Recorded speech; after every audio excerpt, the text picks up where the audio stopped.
Hello, and welcome to Brada Tales. Tonight, we're bringing you a selection of eerie stories paired with the soothing sound of rain to help you relax and drift off to sleep. Before diving into the atmosphere of suspense, leave a comment below letting us know where you're watching from and what time it is. If these stories send chills down your spine, don't forget to like, share, and subscribe. Get comfortable, let the fear gradually envelop you, and tell us what kind of stories you'd like to hear next time. Settle in, we're about to begin. It's late. The silence of the hotel room presses in on me, thick and oppressive. The only noise comes from the quiet hum of the air conditioner, just enough to drown out the stillness, but not enough to make it feel comfortable. I'm lying on the bed, staring at the ceiling. The sheets feel too heavy, like they're pulling me into the mattress. I try to relax, but something's off. It's hard to pinpoint exactly what it is. Maybe it's the isolation, or the unfamiliarity of the room, or the unsettling feeling that I'm not alone. I glance over at the closet. It's a typical hotel closet, wooden doors, neatly folded towels stacked on the shelf, a few hangers dangling in the middle. But there's something about it tonight. Something I can't explain. The quiet hum of the air conditioner suddenly falters, like it's struggling to breathe. The room feels colder. A shadow seems to shift in the corner, or maybe it's just my imagination. I glance back at the closet, half expecting it to be empty, but something inside me tells me that it's not. And then I hear it. A faint whisper. Barely audible, but distinct. I freeze, my heart skipping a beat. It comes again, a soft murmur, too quiet to understand, like someone is speaking just out of reach. I sit up, suddenly wide awake, my breath shallow. The sound isn't coming from the air conditioner or from the street outside. It's coming from the closet. My eyes flick to the closet door. My mind races, trying to make sense of it. It's so quiet, so faint, that for a moment I wonder if it's just the remnants of a dream. But then the whisper comes again, clearer this time, though still indistinct. I want to ignore it. I want to pull the covers up over my head and pretend it's nothing. But something makes me sit there, staring at the closet door, waiting for the next sound. The whisper grows louder, not enough to be fully audible, but enough to make my skin crawl. It's a soft, wet sound, like breathing just behind the door, muffled by the wood. I can't make out the words, but I'm sure it's a voice. I stand up, my legs unsteady. What am I supposed to do? Should I leave? Should I call someone? But no, the hotel is empty, almost empty, and I'm alone here. Alone with whatever's making that sound. Slowly, I approach the closet. My hands tremble as I reach for the handle. The sound stops the moment my fingers touch the knob, leaving me in an eerie silence. I freeze, the stillness almost suffocating. I hesitate, trying to convince myself that it's nothing. But then I hear it again, clearer than before, as if whatever it was inside the closet is aware of me now. I swallow hard and pull open the door. The closet is empty. Empty, except for a small, old clock sitting in the far corner, one I'm sure wasn't there before. Its face is cracked, the hands frozen at some late hour. The strange part is that the sound stopped when I opened the door. There's no whisper now, no movement, just the silence. But then, just as I turn to leave, the clock begins to tick. It's slow, mechanical, like a clock that hasn't worked in years, but it ticks. And that sound, it fills the room. It fills my ears. The whispering, the presence, whatever it was, is gone. But the ticking continues, growing louder. I step back. The door creaks as I let it swing shut, and the ticking echoes in the emptiness. But my mind is racing. I can't explain it. The clock, how could it be there? Why hadn't I noticed it before? I can't ignore it anymore. The feeling I've been trying to shake all night, it's not over. It's only just begun. The clock keeps ticking. The clock's ticking fills the room, louder and louder, as if it's the only sound left in the world. It's almost maddening. I try to step away, but the sound seems to follow me, echoing in my head. I glance over my shoulder, expecting to see something, anything, that could explain what just happened. But the room is still the same. The bed, the lamp, the dresser, all of it exactly as it was before. The only difference now is the clock, sitting innocently in the corner of the closet. I'm trying to breathe, trying to calm myself. But the ticking, it's so constant, so precise, it makes it impossible to focus on anything else. It's like the clock is mocking me. I close the closet door, but it doesn't stop. The ticking grows louder, as if the clock is somehow outside the door, right behind it, like it's waiting for me to open it again. For a moment, I stand frozen. I've heard the stories, the rumors about old clocks, about cursed objects, but I don't believe in that kind of thing. Not really.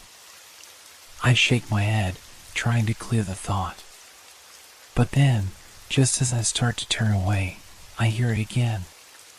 The faint whisper. This time, it's almost a sigh, like someone breathing just behind me. The sound is close, too close, and my body stiffens in fear. I spin around, my heart hammering in my chest. The air in the room feels heavier now, like it's thick with something unseen. The whisper fades, but the tension doesn't leave. It's like the room itself is alive, watching, waiting. I can't explain it. It doesn't make sense. How could a whisper come from nowhere? From inside the walls? I've been here for hours, and the room was silent until now. The air conditioner had been running, the hum constant in the background. But now, it's different. I walk to the closet, slowly, my hand trembling as I reach for the door. The sound of the ticking is unbearable now, almost deafening. I open the door again. The clock is still there, sitting in the same place, but something's different. It feels older, more worn, as if it's been there for decades, not just a few minutes. The hands are moving now, but so slowly. Each tick is like a thud against my chest, a reminder that I'm not alone. I step closer to it. The whispering has stopped, but the air feels colder now, almost like it's seeping from the very walls. I lean down to get a better look at the clock's face. It's cracked, but I can make out the numbers. And then, I notice something I hadn't before. There's a name etched into the glass. Faint, but unmistakable.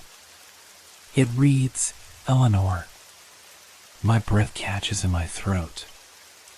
I don't know why, but the name strikes me. Eleanor.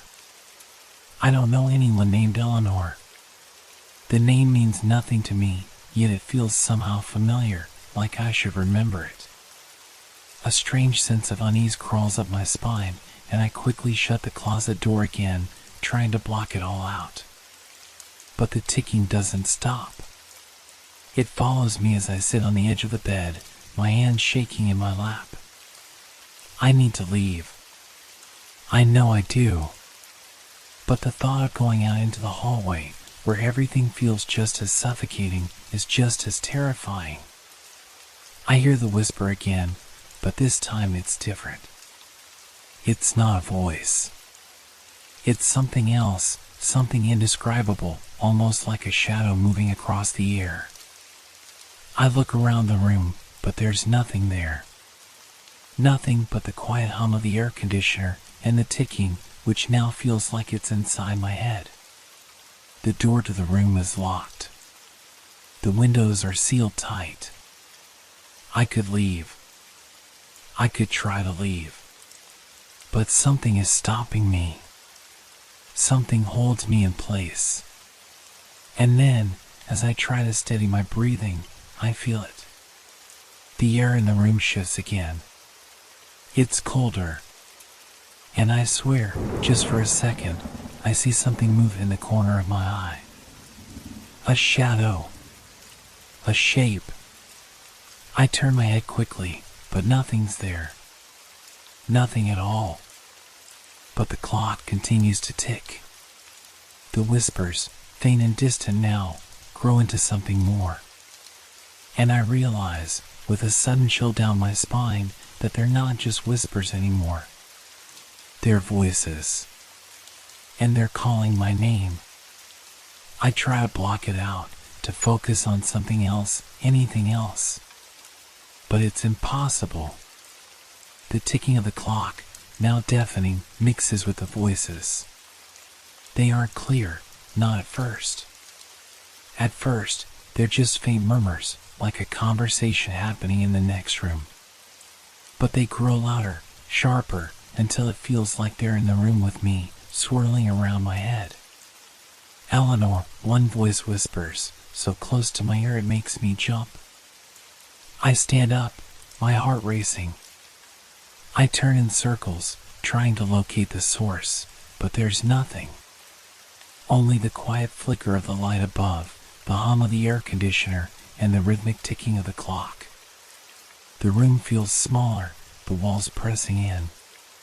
The voices, those soft, indistinct murmurs, seem to come from every direction, from inside the walls, the floor, the very air. My fingers grasp the edges of the bed frame for support. I try to steady myself, but the cold air, the suffocating presence of the voices, they won't let me think clearly. My eyes dart around the room, desperately searching for an escape. Then, as if the room itself is tightening, the voices stop. I hold my breath, waiting. The stillness is more terrifying than the noise. The silence is thick, almost tangible, and I can feel the weight of it pushing down on me. And then, I hear it. The unmistakable sound of footsteps. I freeze.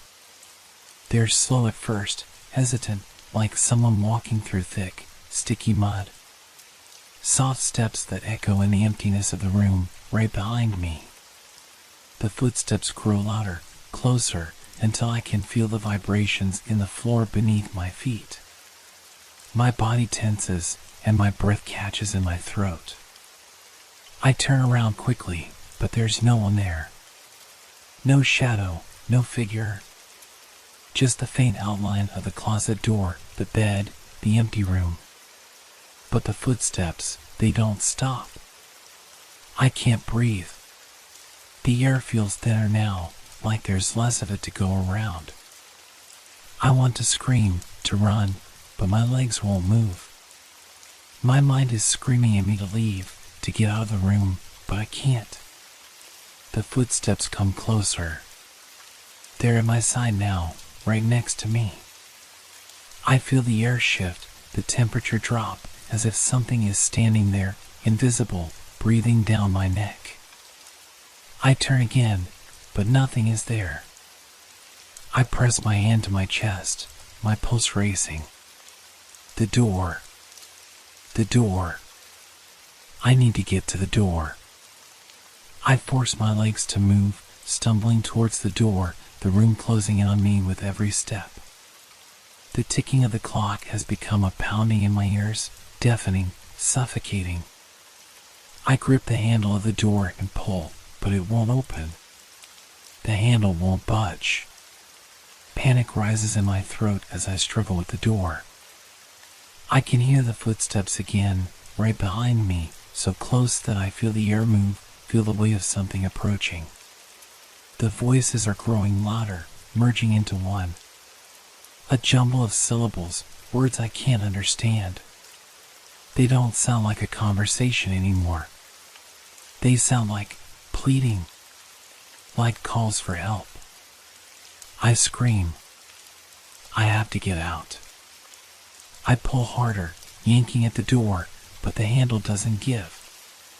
My vision starts to blur, and I feel a tightness in my chest, a pressure building inside of me. I can't breathe. I can't think. The air around me feels thick, like it's pressing on my body, suffocating me. Then, just as I'm about to collapse, the door swings open with a sudden, violent force. I stumble forward into the hallway. For a moment, I just stand there, gasping for air, blinking in the harsh light of the hallway. The oppressive darkness of the room, the suffocating atmosphere, is behind me, but I can still feel it, like a weight on my back. The footsteps have stopped. The voices are gone, but I know they're still there.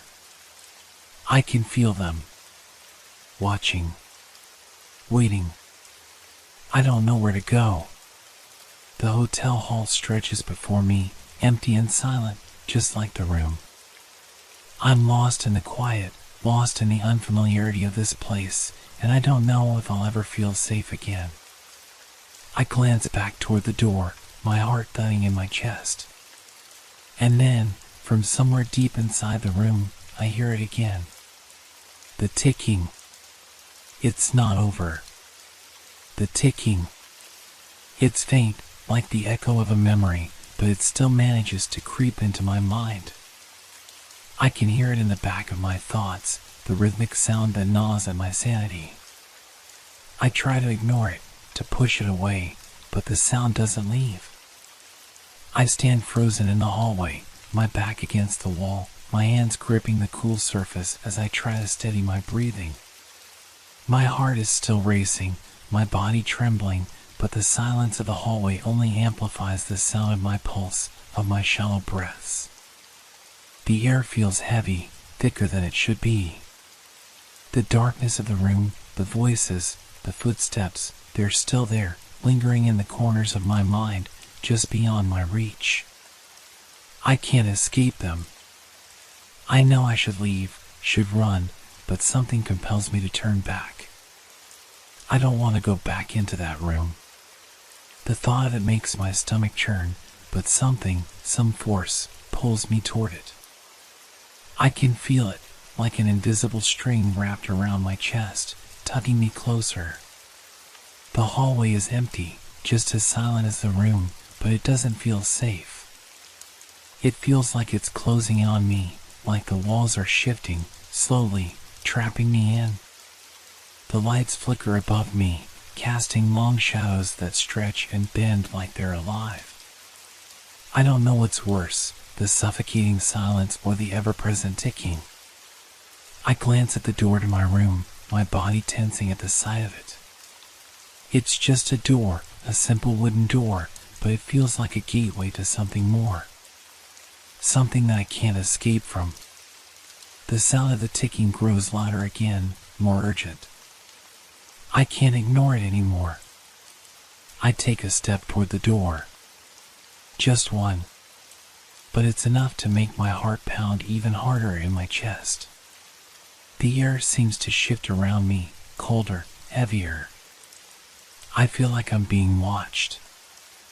I'm not alone. I reach for the handle. My hand shakes as I touch it, but I twist it anyway.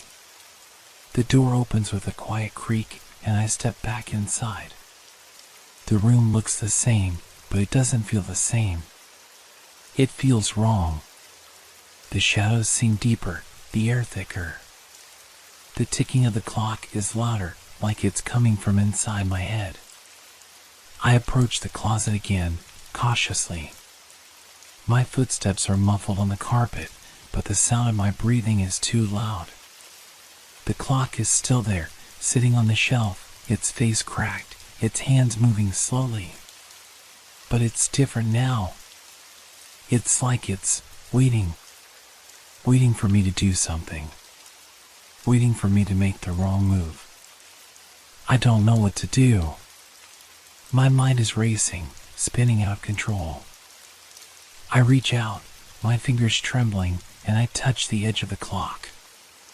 The second my fingers brush the surface, everything changes. The ticking stops. The silence is suffocating. And then I hear it. A voice. A soft whisper that drifts out of the shadows, like a breath, like a sigh. Eleanor. The voice is clear now, unmistakable. It's the name from the clock. Eleanor.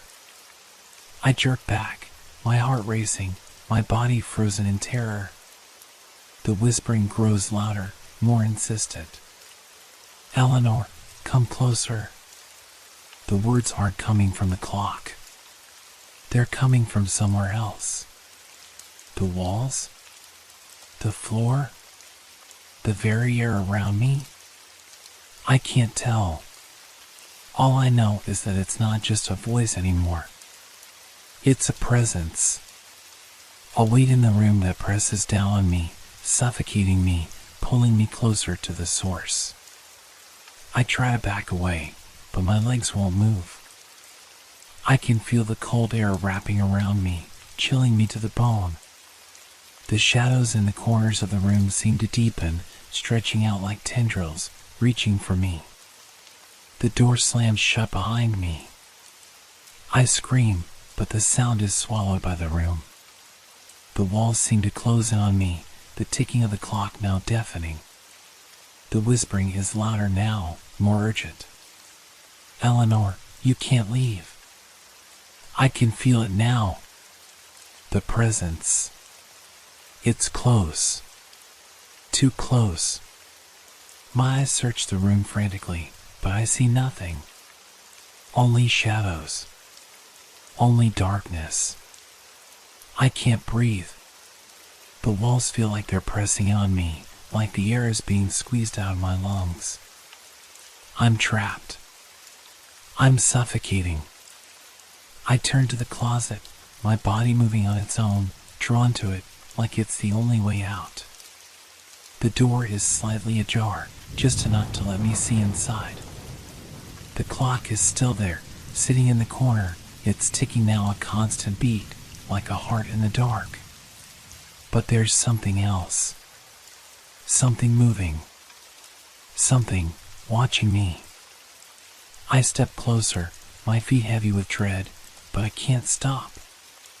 The presence is pulling me forward, dragging me toward the closet, toward whatever is inside. I reach for the door. The coldness from within wraps around my hand like ice.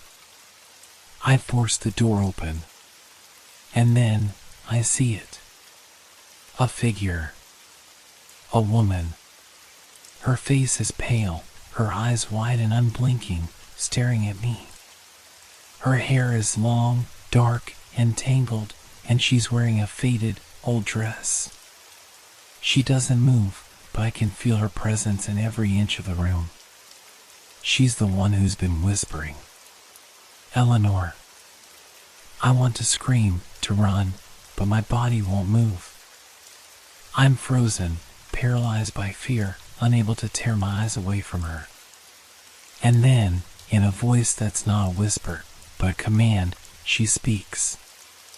Eleanor, you've come back. I don't understand. I don't know who she is. But then I realize she's not speaking to me. She's speaking to the clock. The words echo in the room, reverberating off the walls like the ticking of the clock, growing louder and louder until they fill every corner.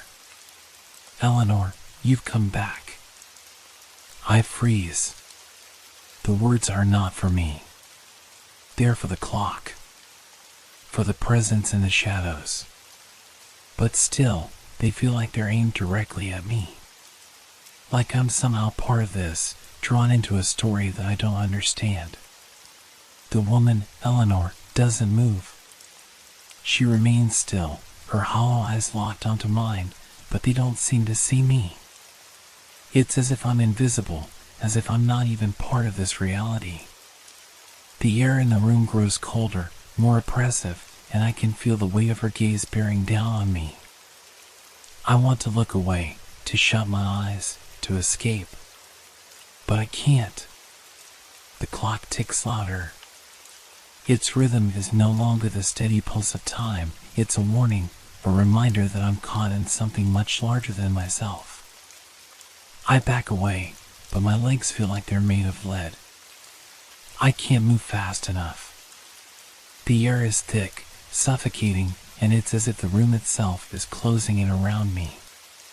The shadows stretch out like fingers, grabbing at my feet, my legs, pulling me back toward the woman. "Eleanor," she whispers again, her voice a cold, lifeless breath. "Come to me." I try to speak, but my throat is dry. My voice is a mere rasp, barely audible. I'm not Eleanor. I'm not her. The room goes silent. The ticking stops. The air freezes, and the woman's eyes widen as though she's heard something she wasn't supposed to hear. The quiet is so intense it almost feels like the world has stopped turning. And then, slowly, ever so slowly, Eleanor begins to move. Her head tilts to the side, and her long, dark hair shifts like a shadow in the dim light. She takes a single, slow step forward, her dress dragging along the floor like it's caught on something unseen. Her feet are bare, her skin pale and lifeless, but she walks as if she's been here for years. As if the time in this room doesn't obey the same rules as the world outside. The walls groan, and I feel the house itself shift, as though it's alive, breathing, watching. I stagger back, my hand reaching out for the door, but it's no use. It's locked. The room is sealed tight, and the only thing left is Eleanor and the ticking of the clock, louder now, almost deafening. "You're not Eleanor," she says, her voice so low that it feels like it's coming from inside my chest. "But you are hers. You belong here." I shake my head, panic rising in my throat. "I don't belong here. I don't know who you are. I don't know what's happening." She steps closer, and the temperature in the room drops even further. I can see my breath now, a mist in the air as cold as ice. The shadows around her grow longer, twisting like snakes, wrapping around her form. "You've been chosen," Eleanor whispers, and the clock ticks again, louder than ever. "You came back. You opened the door." The door. My mind races, scrambling to piece it together. The door. The clock. The whispers. The presence that followed me into the room. It's all connected. But how? Why? I try to speak, to reason with her, but my words die in my throat. I'm frozen, trapped in a nightmare that I can't wake up from. Eleanor reaches out a hand, her fingers skeletal and cold. "You've opened the door to a place that has no escape. The clock will keep ticking. And so will you." Her words send a jolt of terror through me, and in that moment, I realize what she means. The clock, it's not just a timepiece. It's a trap. I can feel it now, the pull of the clock. Its ticking doesn't mark the passage of time. It's marking something else. Something darker. The clock doesn't count seconds. It counts lives. The lives of those who are drawn into this room, into this cycle of whispers and shadows. I take a step back, but the floor beneath me feels unstable. The walls seem to bend and twist as if the room is not what it seems. The door is still locked, the exit unreachable, and Eleanor's gaze is like a chain, binding me to the spot. "You can't leave," she says again, and I feel her words like ice running through my veins. "You've already come too far." My breathing becomes shallow, erratic. I claw at the door, desperate to escape, but it's no use. The air is thick with her presence, with the ticking of the clock, and I know, deep down, that I'm trapped. The woman, Eleanor, smiles, and the room shifts again, the shadows deepening, closing in around me. "Welcome back," she whispers, her voice echoing in the dark. And then, the clock ticks once more, and everything goes silent. The darkness wraps around me, and I know with a sickening certainty that I will never leave this room. Never escape the cycle of time that has claimed me. The door is closed. The ticking continues. And I am trapped. Forever.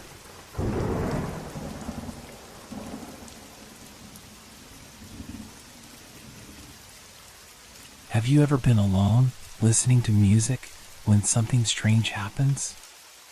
It's not a song, not a sound, but something that makes your heart skip a beat, something that you can't explain. That's how it started for me. I was sitting on my couch, headphones in, the soft hum of my favorite playlist filling my ears. The room was quiet, too quiet. My apartment had always been this way, a calm little space where nothing unusual ever seemed to happen. But that night, the silence between the songs felt different. It felt heavy, almost like the room itself was waiting for something. I wasn't scared, but I wasn't exactly comfortable either. The song ended, and I waited for the next one to start. But instead of music, I heard it. A faint, almost imperceptible click, like the sound of something electrical, a signal hidden beneath the beats. I paused the music, but the sound didn't stop. It was still there, buried deep in the background. At first, I thought it was just interference. But then, I realized it wasn't random. It was rhythmic, deliberate. Click, click, click. It was a pattern. I couldn't quite make it out, but there was something unnerving about it. I wasn't sure why, but the longer I listened, the more my heart began to race. Something about the timing, the repetition, it wasn't normal. My fingers hovered over the play button, but I didn't press it. The sound was too strange, too deliberate. It was almost like it was meant for me to hear, like it was coming directly through the headphones. I grabbed my phone, opened a note, and began to write down the sequence of clicks. Click, click, click. I stared at the words on the screen, trying to make sense of it. It wasn't just random noise. It felt important. For a second, I hesitated. Should I ignore it?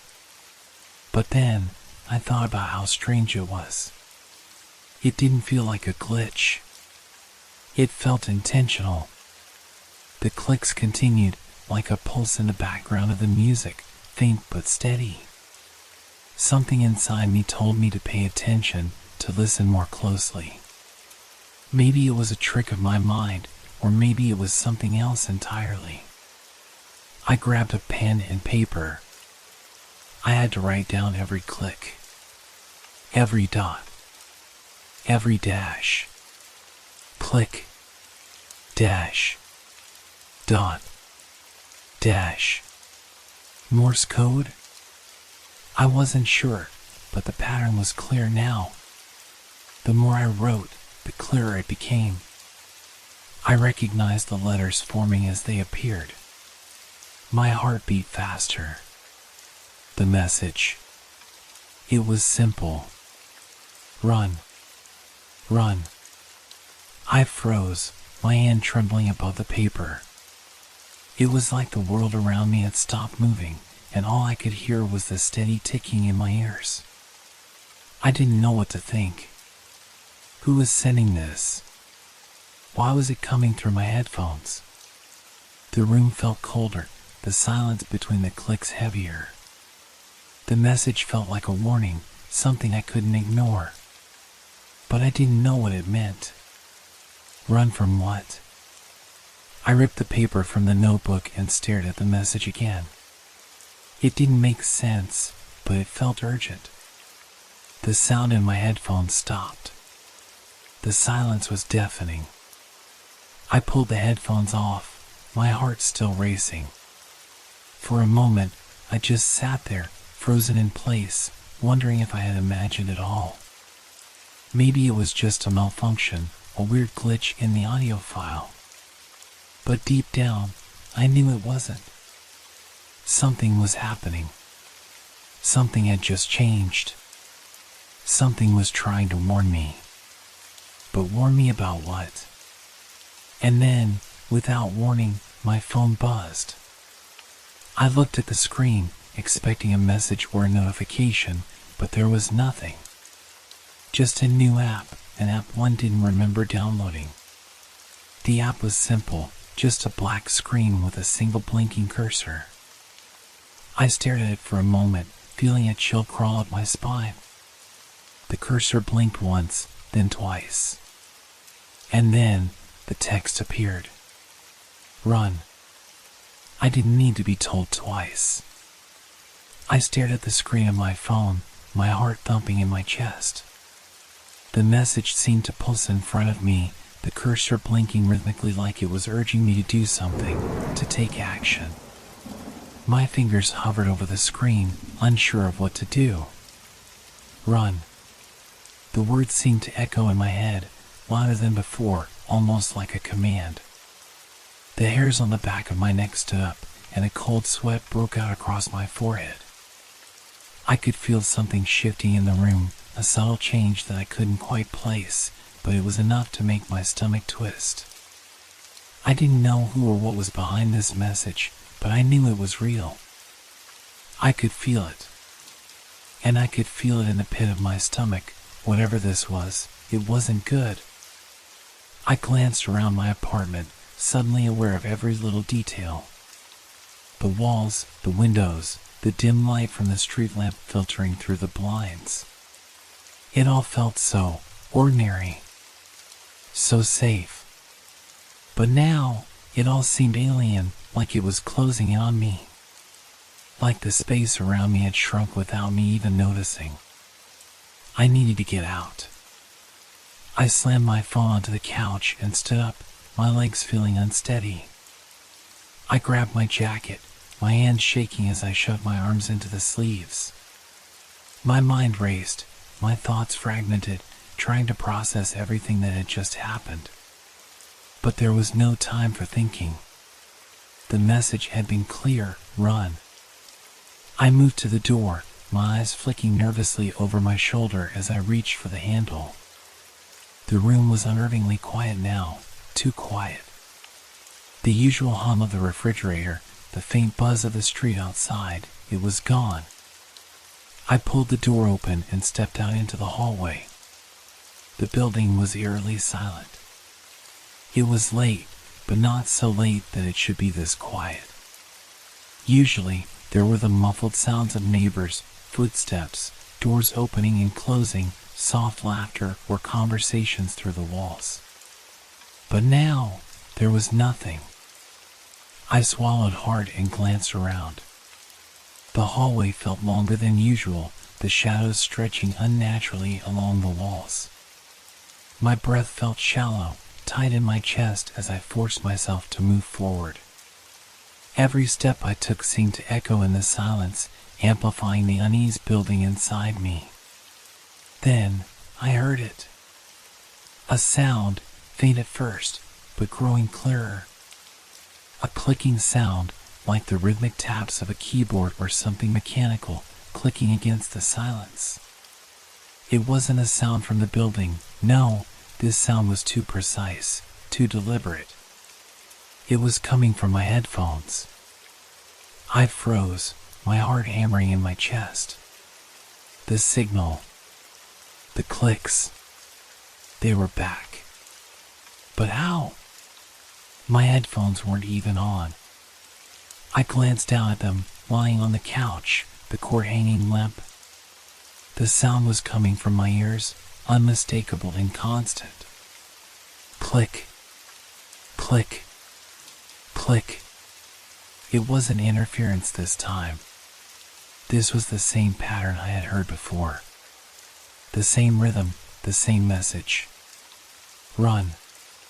My hand shot to my ears, as if I could stop the sound, as if I could somehow shut it off. But no matter how hard I pressed my fingers into my ears, the clicking only grew louder. The message wasn't stopping. It was growing, building in intensity. I couldn't breathe. The walls felt like they were pressing in around me, the air thick with dread. Without thinking, I turned and sprinted down the hallway. I couldn't stay here. Whatever this was, it was real, and it was after me. I ran down the stairs, my feet pounding against the steps, each one louder than the last. My vision blurred with panic.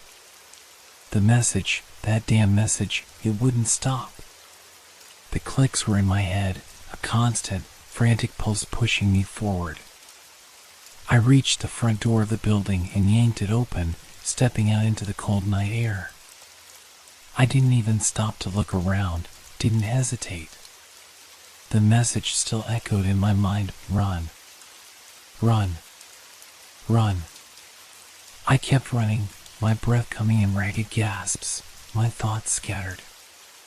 My mind was racing with questions I couldn't answer, but none of them mattered. All that mattered was getting away, getting out of the city, out of whatever this was. I didn't know where I was going, only that I couldn't stop. I couldn't let whatever had sent that message catch up with me. But even as I ran, I couldn't shake the feeling that I was being followed. Not by someone, not by anyone I could see, but by something.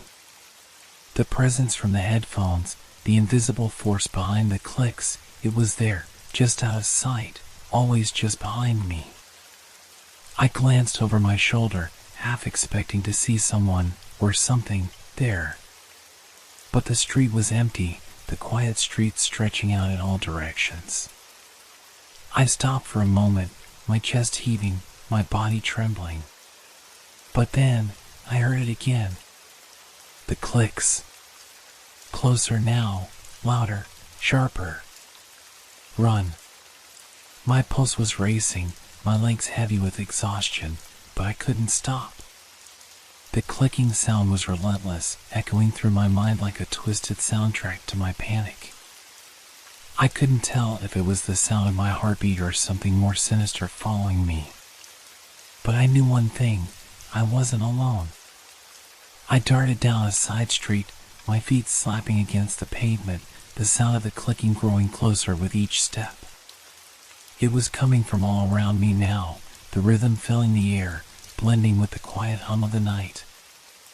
I could almost feel it in my bones, like it was vibrating through the ground, through the very air I was breathing. I twisted down another corner, pushing myself harder, faster, but the clicking seemed to stay with me, always just behind. I pulled my jacket tighter around me, my breath coming in sharp, panic bursts. The city streets were empty, the streetlights casting long shadows that stretched out before me like arms trying to reach for me. There was no one else out here, just me and whatever this thing was that was sending me these messages. I glanced over my shoulder, but there was nothing. The street was empty, the shadows long and silent. I tried to convince myself that it was just my mind playing tricks, that I was overreacting. But every fiber of my being screamed that something was wrong. Something was after me. The clicking sound stopped abruptly. I froze in my tracks, my breath catching in my throat. The sudden silence was deafening, a vacuum that sucked the air from the world around me. I stood still, listening, waiting.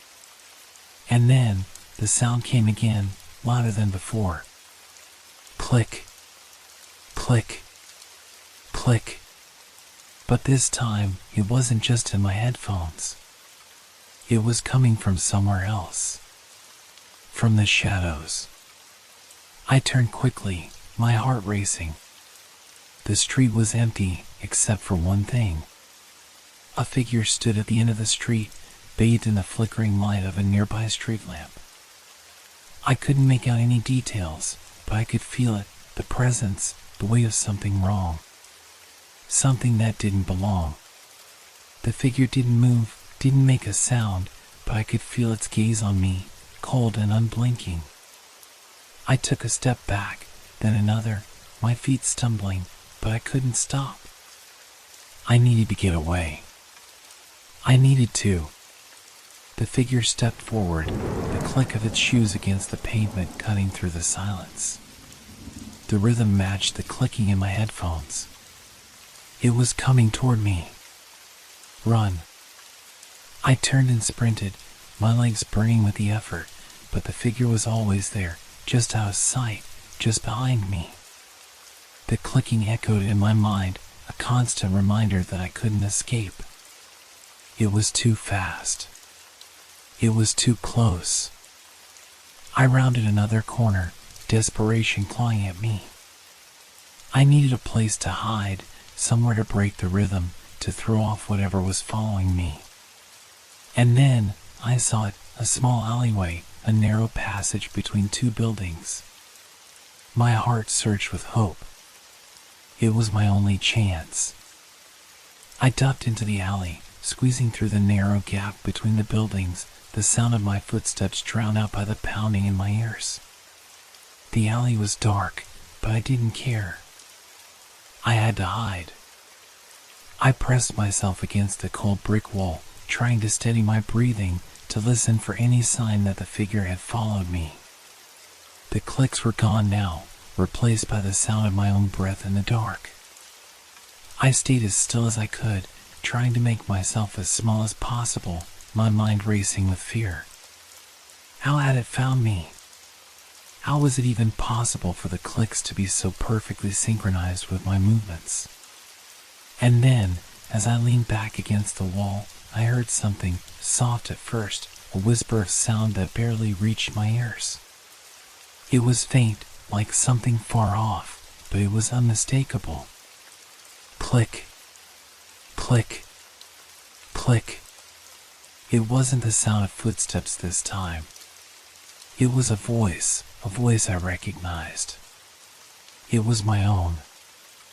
I pressed my hand to my mouth to stifle the gasp that rose in my throat. The rhythm of the clicks, the pattern, it was repeating the exact same message. But this time, it wasn't just a warning. It was a command. Run. The alley was getting colder, the air thick and heavy. I could feel the presence again, that sense of being watched, of being followed. The clicking grew louder, closer, as if it were coming from right behind me. I turned around quickly, my heart leaping into my throat. But there was nothing. The alley was empty. I couldn't breathe. My mind was spinning. I had just heard my own voice, telling me to run. But there was no one there. No figure. No pursuer. Just the clicking, getting closer and closer. I didn't know what was real anymore. Was it in my head? Or was something else manipulating my every move? I was trapped, stuck in this endless loop of sound and fear. I couldn't escape it. I couldn't escape it, or could I? Suddenly, the clicking stopped. Silence. I stood there in the dark, trembling, listening. For the first time in what felt like hours, there was no sound. The cold seemed to retreat. The fear, though still heavy, seemed to lift for a moment. And then, without warning, the ground beneath me shifted. The alley, the buildings, the city, everything around me started to tilt. I was falling into a void. And as I fell, The last thing I heard was the click. Run. I woke to darkness. At first, it was a blur, a feeling of weightlessness, a deep, all-encompassing blackness. For a long moment, I didn't know where I was. My body felt suspended, as if I was floating, drifting through the void. The air was still, suffocatingly so, pressing down on me like a heavy blanket. I tried to move, but my limbs felt sluggish, unresponsive. My head throbbed, and the sharp, metallic taste of panic filled my mouth. I struggled to breathe, my chest tight as if something invisible was squeezing the air out of me. Where was I? The silence around me was complete. There were no city sounds, no clicks, no footsteps. The only thing I could hear was my own ragged breathing, a frantic rhythm that matched the pounding in my chest. And then I heard it. A faint click. The sound, so soft, so far away, that I almost doubted it was real. But there it was again, clearer this time. A sharp, mechanical tap that broke through the oppressive silence. Click. Click. Click. It was the same rhythm. The same message. It had followed me here. I wasn't alone. I pushed myself up, struggling against the disorientation, my hands scraping against something rough, cold. I tried to focus my eyes, but the darkness was overwhelming. There was no light, no sense of direction. Just this suffocating blackness. The clicking came again, closer this time, like it was right beside me. Click. Click. Run. I couldn't stop myself. The instinct to flee, to get away from whatever this was overpowering. I scrambled to my feet, my body unsteady, the floor beneath me uneven. I felt something soft, something warm, like the brush of a hand against my arm. I recoiled in panic, heart slamming against my ribs. But there was no one there. No figure, no person, nothing I could see. It was just the clicking. That damn clicking. Run. I stumbled forward, my hands outstretched in front of me, hoping to find something, anything, that could guide me. The space around me seemed endless, stretching out in every direction, as though I was lost in some vast, dark room. There was no sign of an exit. No windows, no doors, no walls. Just this oppressive, endless void. I felt a shift in the air, a subtle vibration beneath my feet. It wasn't the clicking this time, it was something else, something that made the floor beneath me pulse with a strange energy. I froze. Something was coming. I wasn't sure what it was, but I could feel it, moving through the space, moving closer. A presence, cold and suffocating, like a shadow creeping toward me. I wasn't sure if I could outrun it, but I had to try. I had to get away. I ran. My footsteps were muffled in the darkness, my breath quick and shallow, my mind a whirlwind of terror. The clicking had become louder now, surrounding me, almost as if it were coming from every direction. The message wasn't just in my ears, it was inside my head. Run. I didn't know where I was going, didn't know if I was even going in the right direction. There were no walls, no landmarks. I was running blindly, but I couldn't stop. The air grew colder. I could feel it seeping into my bones, an icy chill that numbed my skin. My muscles burned with the effort of running, but the fear kept me moving forward. I had no choice. And then, a sharp sound, louder than the clicks, more real. A snap, like a branch breaking underfoot, and then a voice. It was low, barely a whisper, but I heard it. Run. My heart stopped. I skidded to a halt, eyes wide in the pitch-black void. That voice, it was familiar, but it wasn't my own. It was coming from somewhere deep within this endless dark. It wasn't just a clicking anymore. There was something else, something far worse. It wasn't just a warning. It was a command. Run, it said again, and this time it was closer. I turned, my body moving before my mind could catch up. I didn't know where the voice was coming from, but I knew I had to get away. I ran again, the sound of my footsteps now muffled by the thick, oppressive air. But the voice didn't stop. It kept following me, whispering my name. No, not my name. Someone else's. The voice grew louder, more insistent, filling the darkness with its echo. Run. Run. I pushed myself harder, faster, but the darkness seemed to stretch out before me, an endless tunnel I couldn't escape. The clicks, the voice, the sense of being watched, it was all too much. I couldn't breathe. I couldn't think.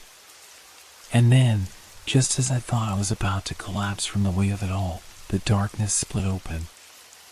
A crack of light. It was small at first, just a thin line cutting through the void, but it grew wider, brighter. My heart raced as I sprinted toward it, the light swallowing the dark as I ran toward it. The click stopped. The voice stopped. And I was free. I stumbled out of the darkness, my body aching, my mind whirling with confusion. I looked around, trying to understand where I was. The world before me was so different from the void, bright, real, tangible. I was back in the city, standing on a busy street corner, cars rushing past, people walking by without a care in the world. But something was wrong. The world around me felt off. It was too quiet, too still. I glanced around, searching for any sign of life, but I was alone. The people in the street were just shadows, their faces hidden, their movements robotic. I raised my hand to my ear, half expecting to hear the clicks again. But there was nothing. The silence stretched on, stretching, suffocating. And then it hit me. I had never really escaped. The clicking started again. The clicking was back. It started soft at first, just a faint sound, like distant footsteps echoing from an unseen hallway. But it grew louder, sharper, until it filled my ears entirely. It wasn't coming from the headphones this time, not from any external source. No, it was coming from within me, from the very core of my being. Click. Click. Click. I froze in place, my legs rooted to the ground, my heart pounding so hard I could feel it in my throat. The world around me had shifted again, this time in a way that I couldn't explain. The people around me, who weren't really people, I realized, moved in a slow, methodical dance, like puppets controlled by invisible strings. Their faces were obscured, just vague outlines that seemed to flicker and distort in the harsh streetlights. The city felt unreal, like it wasn't truly there, just a simulation, a mirage that would crumble at any moment. But the clicking, that rhythmic sound, that unmistakable command, run, it was all too real. I turned, my instincts screaming at me to flee, but the world didn't cooperate. The streets stretched endlessly before me, the roads splitting into countless paths, none of them offering any clear way out. Run. The voice wasn't in my head this time. It was real. It was right behind me, coming from the shadows. I spun around, but there was nothing. Just the empty street, the flickering lights, the strange, distorted figures. Run. The voice repeated, louder, more insistent. It wasn't asking anymore. It was demanding. I had no choice but to obey. I broke into a sprint, but with every step, the city around me began to warp, the ground beneath me bending and twisting like rubber. The buildings stretched upward, their windows now staring down at me like soulless eyes. The streetlights flickered and hummed, casting long, jittery shadows that seemed to chase after me. I didn't look back. I couldn't. The clicking had stopped, replaced by the sound of my own frantic breathing and the pounding of my feet against the asphalt. But I could still feel it. The presence. The thing that had been following me all along. I was running in a circle, trapped in a loop I couldn't break. The street turned into an alley, and I plunged into it without hesitation. The walls were narrow, too narrow. The air felt thick and heavy, and I couldn't seem to move fast enough. My feet tripped over the uneven pavement, my legs weak with fear. And then, the clicks returned. But this time, it wasn't just clicking. It was a full-blown voice, muffled but unmistakable. A voice I recognized. My own voice. It was repeating the message from before, over and over, louder and louder with each passing second. Run. The walls around me seemed to close in, pressing against my chest. The alley twisted and turned, impossibly so, like a maze designed to trap me. My breath caught in my throat, and I looked desperately for an exit. But the exit wasn't there. The city had swallowed me whole, and I was stuck in this nightmare. I felt the presence again, cold and oppressive, creeping up behind me. The voice was closer now. It wasn't just my voice anymore. It was a chorus, a choir of distorted whispers, each one echoing the command. Run. I broke into a panicked run, ignoring the pain in my legs, ignoring the crushing fear that threatened to consume me. The alley stretched further, the walls now closing in tighter, the air thicker. The light seemed to fade, leaving me in a suffocating blackness. I reached the end of the alley, and for a split second, I thought I saw something. A shadow moving, a figure standing at the farthest corner, watching me. But when I blinked, it was gone. I didn't stop. I couldn't. I pushed through the darkness, my hands scraping against the cold walls, trying to find anything solid, anything to ground me. And then, I stumbled. My foot caught on something, a rock, a piece of debris, and I fell, crashing to the ground. My palms scraped against the rough pavement, the pain sharp and real, and for a moment, I thought I might pass out. But the clicking was louder now. It was so close, too close. The air felt electric, charged with something dark and ancient. I forced myself up, ignoring the burning in my body, ignoring the way the world around me seemed to blur. And then I heard it. A single word. Run. The voice was clearer now. A soft whisper that was impossible to ignore. It came from everywhere and nowhere, all at once. I turned. I didn't know why, but I turned. The alley that had been stretching forever was now gone. There was no darkness. No city. Just empty space. And in the distance, just at the edge of my vision, there was a light. A real light. I ran toward it. Every step felt heavier, but I couldn't stop.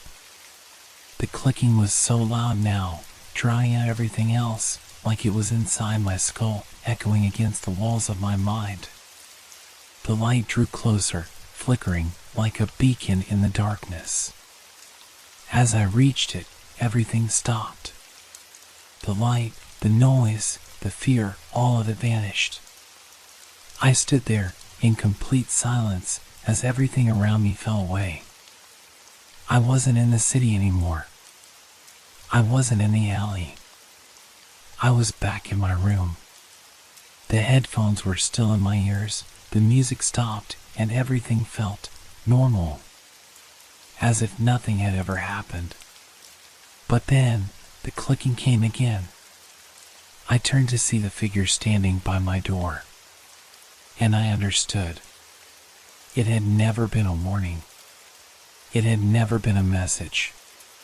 It had always been the command. Run. And now, there was nowhere left to go.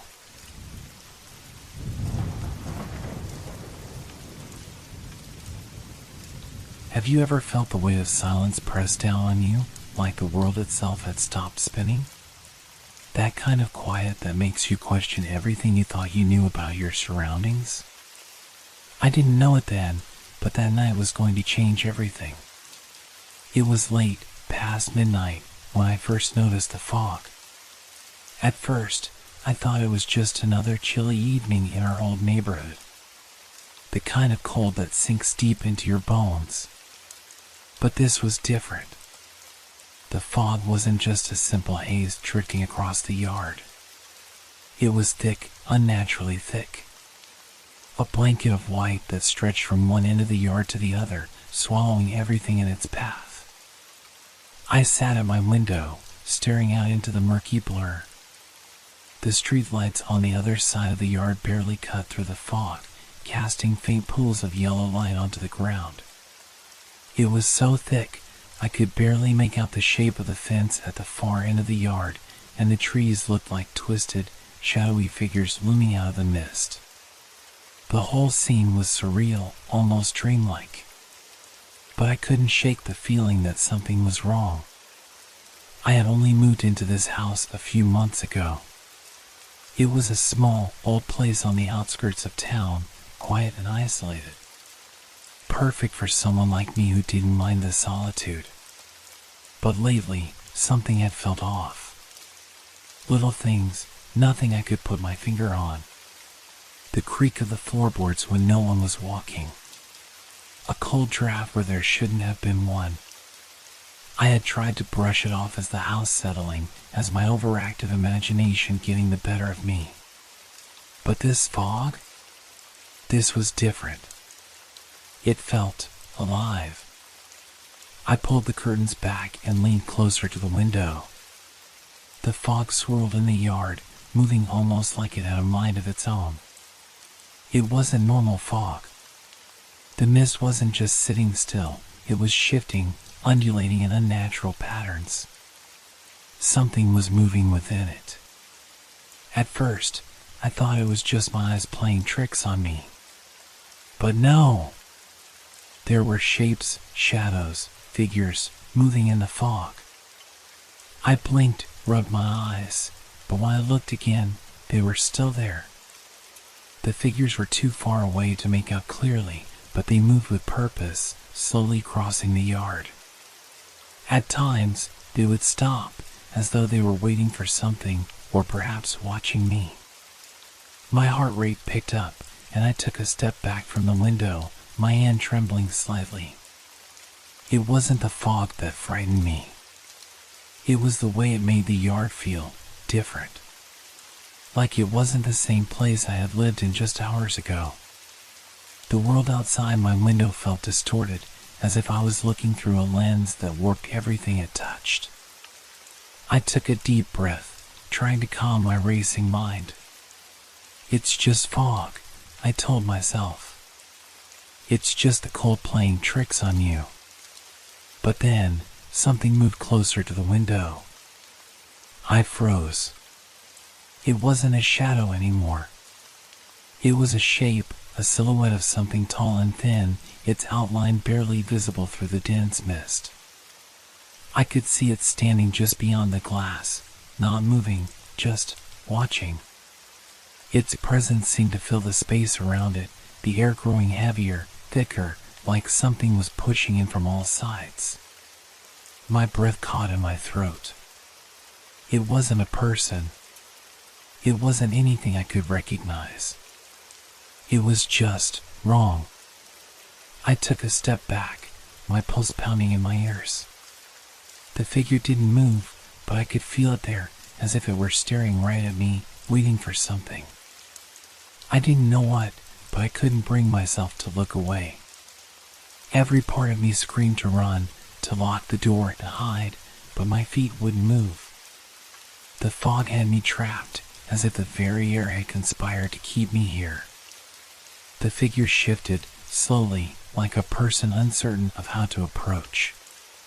And then it began to move toward the house.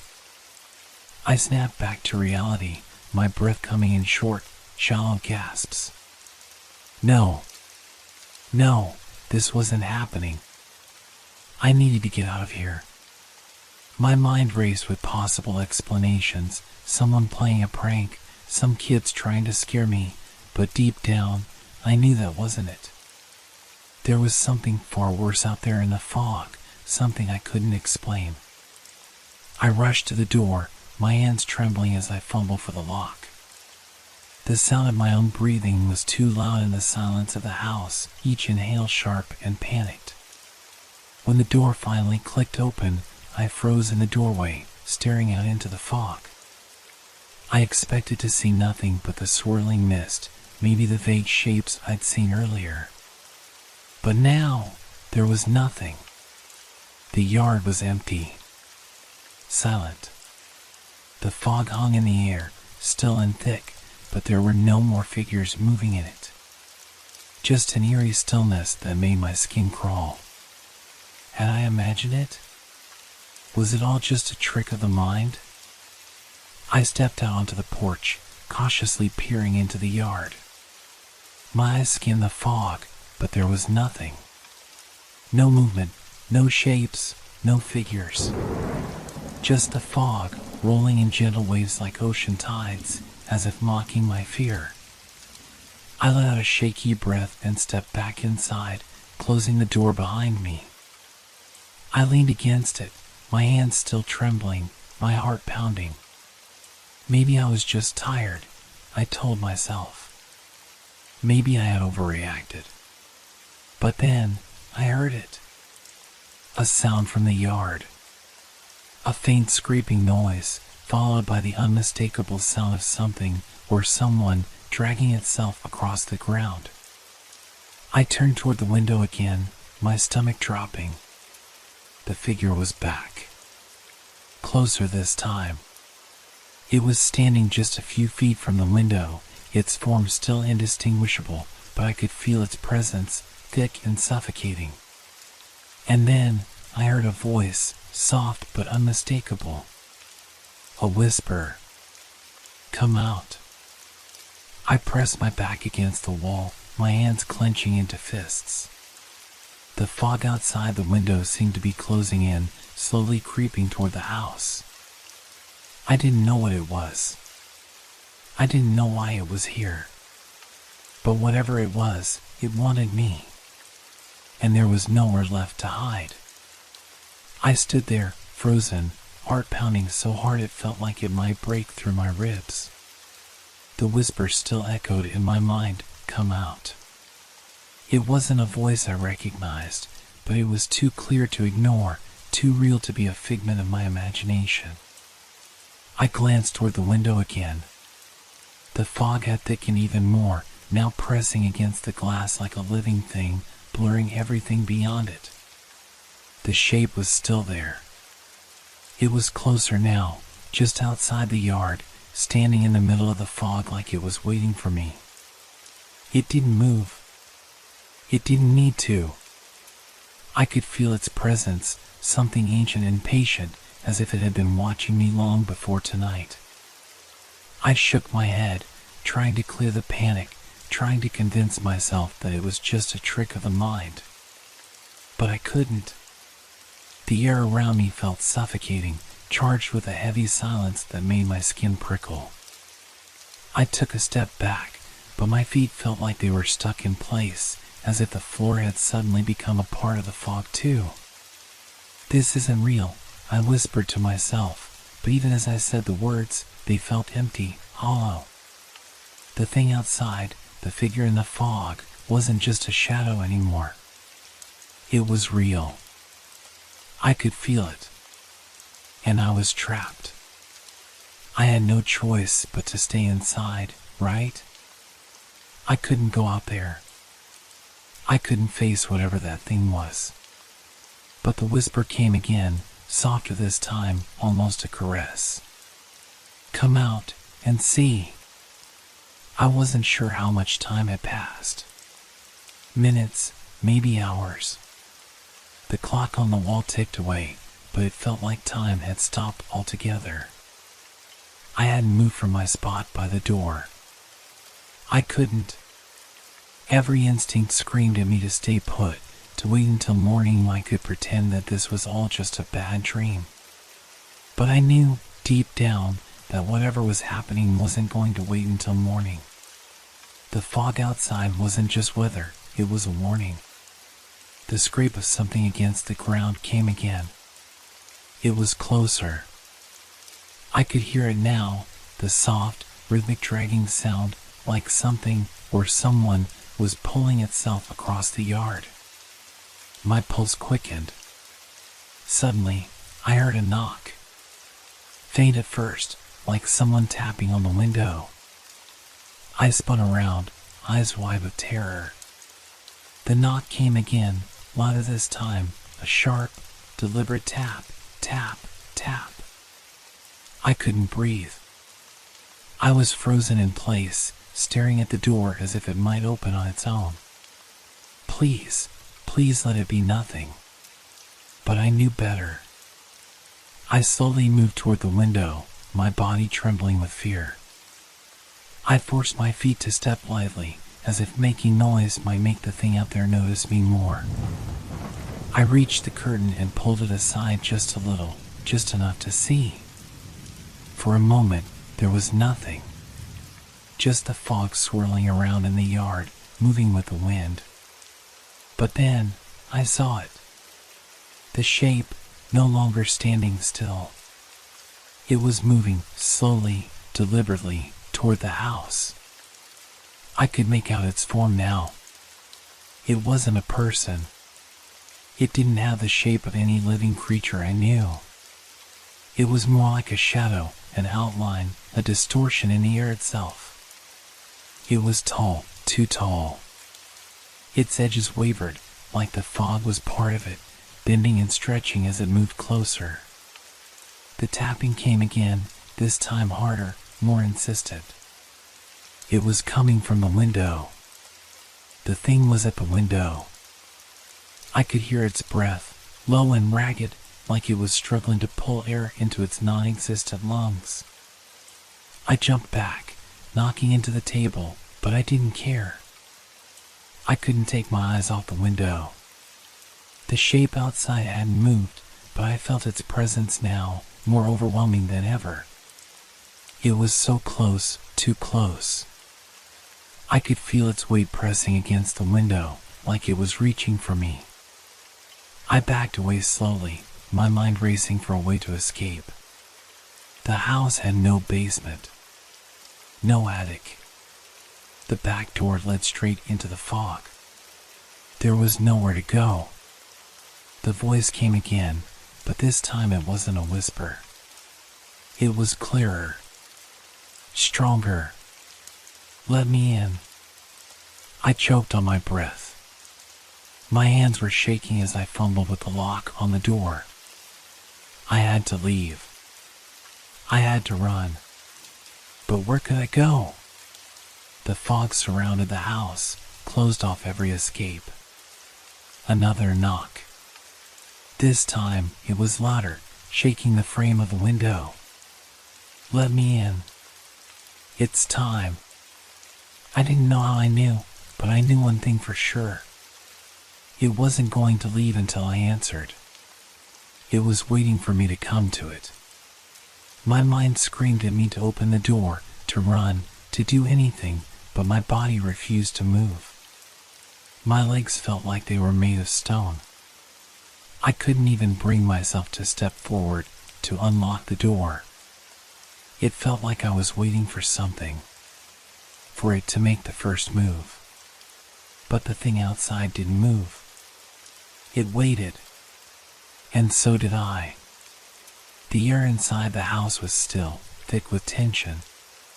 My breath came in shallow gasps, every sound amplified in the silence. The tapping on the window continued, rhythmic, persistent, like a heartbeat that wouldn't stop. The figure outside hadn't moved, but it felt closer now, its presence suffocating, pressing against the glass. I could almost feel its gaze, the weight of its attention, as if it were looking straight through me. Let me in. It's time. The voice was louder now, unmistakable. It was no longer just a whisper or a faint suggestion. It was a demand.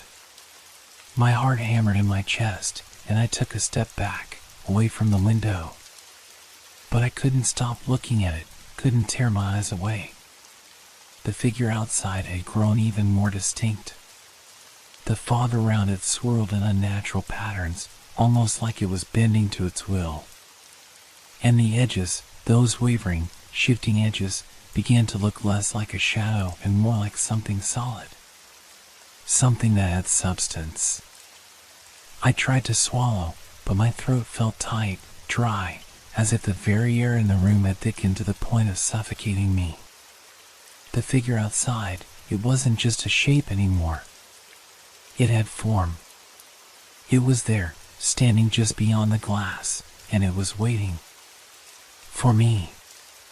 For the inevitable moment when I would have no choice but to acknowledge it. Another knock.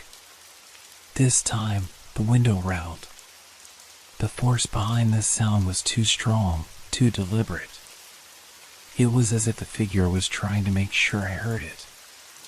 As if it were trying to force me to understand that it wasn't leaving. I had to do something. I couldn't stand here forever, paralyzed by fear. I had to act, to move, to break free from this nightmare that had me locked in place. I turned away from the window, my mind racing for any kind of solution. My eyes flicked around the room, looking for something, anything, that could help me escape, defend myself, or at the very least, buy me some time. But there was nothing. Just the heavy silence, the oppressive air, and the feeling that I was being watched. The room felt like it was closing in on me, shrinking with every passing second. The tapping continued, louder now, faster, as if the figure outside was growing impatient. The fog outside began to shift again, this time moving in unnatural, jerky motions. It was like the mist itself was alive, writhing, undulating as if something inside it was struggling to get out. I couldn't breathe. I couldn't think. The only thing that filled my mind was the urge to escape, to run, to find some way out. But the fog had already swallowed the yard. The doors were sealed. The windows were locked. There was no way to flee. Let me in. The voice wasn't a whisper anymore. It was right there, in the room with me, reverberating through the walls. It was clear. Demanding. I could feel its presence all around me, filling the space, pushing against the corners of the room, closing in. I turned back to the window, my hands trembling as I pulled the curtain aside again, just a crack. The figure was still there, but it had changed. It had shifted closer, its form more defined now. It was no longer just a shadow in the fog. It was a shape, an outline that resembled a human, but twisted, wrong. The proportions were off. Its arms were too long, its body too thin. The face was obscured, but I could feel it. Something was staring at me, something malevolent and dark. It took a step forward. The fog around it moved, pushing against the house, closing the distance. It was coming closer. The tapping had stopped, replaced by something worse, something more insidious. The figure was no longer just standing outside. It was approaching the window. I couldn't stop myself. I moved toward the door, toward the back exit, instinctively trying to get away from the window, from the figure that was now right on the other side of the glass. I reached the door and grabbed the handle, but it wouldn't budge. The lock had jammed, or maybe it was something else. It didn't matter. The door wouldn't open. "Let me in." The voice came again, this time more urgent, louder. It echoed in my skull, rattling my thoughts, until all I could hear was that voice, that command, that need. I had to get out. I had to leave this house, leave the fog, leave whatever that thing was that was standing outside, waiting for me. But there was nowhere to go. The fog had already surrounded the house, engulfing it. There was no escaping it. No escaping the thing outside. It was going to get in. The sound of breathing filled the room, a deep, ragged inhalation that sent a chill down my spine. It wasn't my breath. It wasn't my lungs. The figure outside was breathing too. Its chest rose and fell, but its movements were jerky, unnatural. It wasn't alive, not in the way I understood life. It was something else. Something that didn't belong here. The window cracked. A small, almost imperceptible fracture appeared in the glass, as if the pressure from the outside had finally overwhelmed it. Then, another crack. And another. The figure outside had started to push against the window, its presence more tangible now, more threatening. I backed away slowly, my eyes locked on the window, my legs shaking with every step. The fog swirled around it, thickening, pressing against the glass like it wanted to get inside. I couldn't stay here. I had to leave. I had to run. But before I could make a move, before I could do anything, the glass shattered. The sound of shattering glass was deafening, a violent crack that seemed to split the air itself. I stumbled back, hands instinctively raised to shield myself from the shards that fell to the floor like rain. My breath caught in my throat, my heart racing. I couldn't move. I couldn't think. The figure outside, no, the thing outside, wasn't just at the window anymore. It was here. I felt a draft of cold air sweep through the room, and the fog, thick and suffocating, poured in through the shattered glass. It rolled into the house like a living thing, swirling around my feet, creeping up my legs. The temperature dropped immediately, the warmth of the room sucked away by the unnatural chill that had followed the fog. The figure, the thing, stepped through the window. Its long limbs twisted unnaturally, as if the air itself bent around it. The fog clung to it, following its movements like a shadow that refused to be left behind. I couldn't move. I couldn't scream. I could only watch, paralyzed, as the thing stepped fully into the room. It was tall, impossibly tall, its body thin and elongated. Its face was still obscured, but I could feel its eyes on me, or perhaps I could feel it looking at me, as though it didn't need eyes to see me. I could feel its presence like a weight pressing against my chest, suffocating me, choking me. The room was silent now. The tap of the glass had stopped. The thing didn't make any noise as it moved through the fog, its limbs bending and shifting in disturbing, unnatural ways. The mist around it seemed to pulse, growing thicker with every step it took toward me. I backed away slowly, my feet stumbling on the floor, my mind racing. There was nowhere to go. The fog was everywhere, filling the room, thickening until I could barely see. I had no choice but to face it. "Let me in," it whispered again. The voice was low, haunting, and it wasn't just coming from the thing, it was coming from everywhere. The air itself seemed to speak to me. "It's time. You've been waiting. I couldn't take it. My mind felt like it was unraveling, each word, each movement from the thing outside eroding my sense of reality, piece by piece.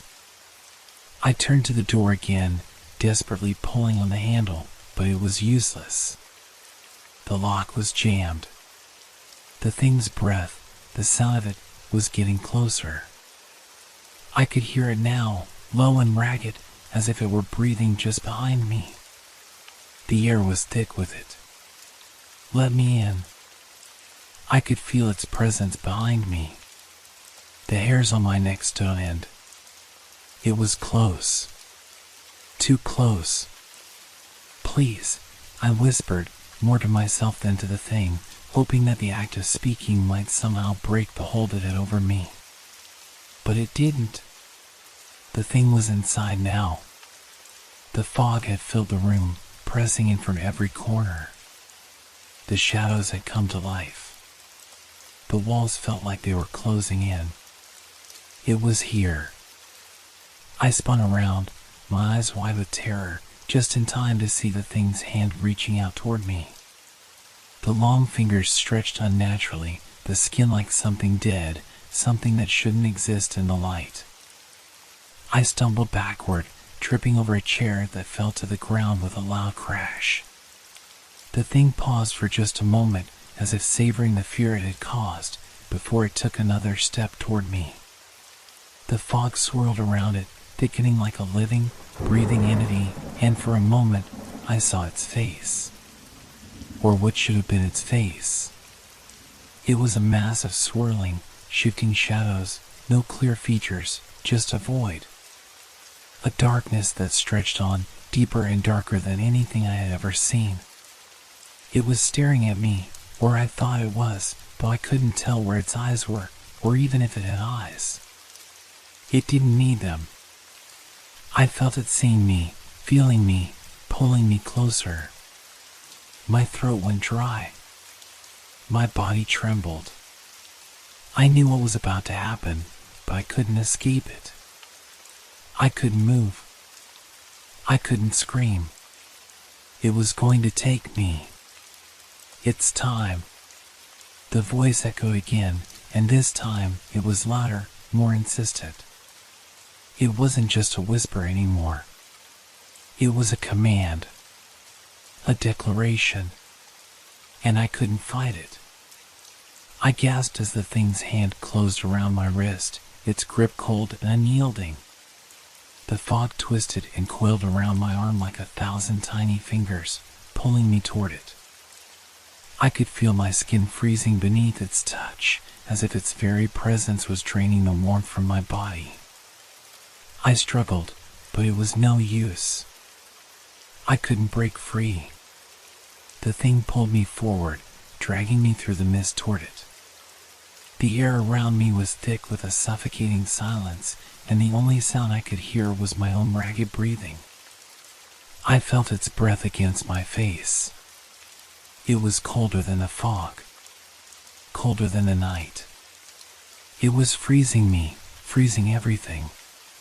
The thing pulled me closer until I was face to face with it, its empty, void-like face hovering just inches away. Its breath was like ice, a chill that went straight to my bones. You've been waiting, it whispered again. You know what to do. And then I realized, in that moment of sheer terror, what it meant. I had been waiting. I had been waiting for it to come. For it to find me. And now it had. I screamed, but the sound was swallowed by the fog, drowned in the thick, suffocating air. My mind screamed for escape, for salvation, but I knew it was too late. The thing's hand tightened on my wrist, its grip relentless. My vision began to blur, the edges of reality bending, shifting, as the fog closed in around me. And then everything went dark. When I woke up, I was lying on the floor. The fog was gone. The house was silent again. The shattered window was still there, but there was no sign of the thing. No sign of the shadows. No sign of anything. I tried to sit up, but my body felt weak as though I hadn't moved in hours. I looked around, disoriented. The house seemed unchanged, like nothing had happened. But I knew it had. I knew I hadn't imagined it. I staggered to my feet, my head spinning. I could still feel its presence in the back of my mind, that horrible, empty feeling that would never go away. It had been here. It had taken me. But why was I still alive? I turned toward the window. The fog was gone. The night was clear. But the fear lingered. I would never be the same. And neither would this house. The thing had left, but it had marked me. And it would be back. Because it was always watching. Always waiting. And this time, it wouldn't need to knock. I turned away from the window, my heart pounding as I stumbled toward the door. I needed to leave. I needed to get out of this place before whatever had happened to me came back again. But as I reached for the doorknob, I froze. The same cold chill filled the air, and I felt it, the unmistakable presence of something watching me. I slowly turned, my breath catching in my throat as the fog started to creep back in, rolling over the threshold like an army of shadows. My mind screamed at me to run, to escape, but my legs wouldn't move. My body was frozen in place, my heart trapped in my chest. The door behind me slammed shut, the sound echoing through the house as the fog enveloped the room once again. And then, as if it had never left, the figure appeared. It was there, just as before, tall, impossibly tall, its limbs twisted and unnatural. Its face, still a swirling void of darkness, stared down at me with that same terrible emptiness. The fog clung to it, as if feeding off its presence. "You can't escape," the thing whispered, its voice like a wind howling through the night. It took a step toward me, its long fingers outstretched, and I felt my heart race even faster. I could feel its cold touch, even though it was still a few feet away. I couldn't breathe. The air was too thick, too heavy. It pressed against me, squeezing the life out of me. I could feel the fog inside my lungs, suffocating me. I had to move. I had to fight. But my body betrayed me. I couldn't move, couldn't escape. The figure took another step, and I felt its cold hand brush against my face. I wanted to scream, to beg for mercy, but my voice was lost in the mist. And then, just as it had before, the thing spoke again, its voice like 1,000 whispers. "You were always going to be mine." I could feel my consciousness slipping away, the edges of reality blurring as everything around me dissolved into the fog. The last thing I saw before everything went black was the figure's face, no eyes, no features, just an endless abyss. And then, nothing. When I woke up, I was back in the house. Everything was as it had been before, the same walls, the same furniture, the same shattered window. The fog was gone, and the night was eerily quiet. But something had changed. The house no longer felt like home. The walls seemed to close in around me, and every sound, every movement, sent my heart racing. The shadows on the floor twisted unnaturally, stretching and reaching for me as I moved. I felt it again, that same feeling, the thing watching me, always watching, waiting. I could feel it in every room, in every corner. The house had been marked by it, and now, so had I. I wanted to leave. I tried to leave. But every time I tried, the door wouldn't open. It was like the house itself was holding me captive, trapping me inside. There was no escape. The thing had come for me, and now it had claimed me. I was no longer just a victim. I was a part of it.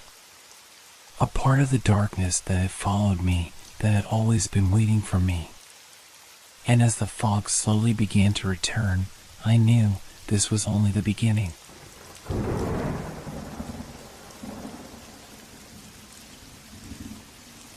Have you ever come across something so ordinary, so familiar, that it stops you in your tracks, making you question everything you thought you knew?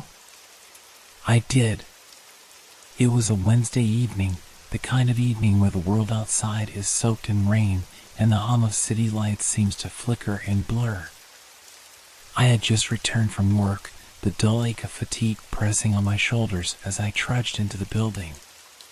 The hallway smelled faintly of damp concrete, a smell I had grown accustomed to over the years. As I made my way to the elevator, I noticed something odd. There, by the door, sat an umbrella.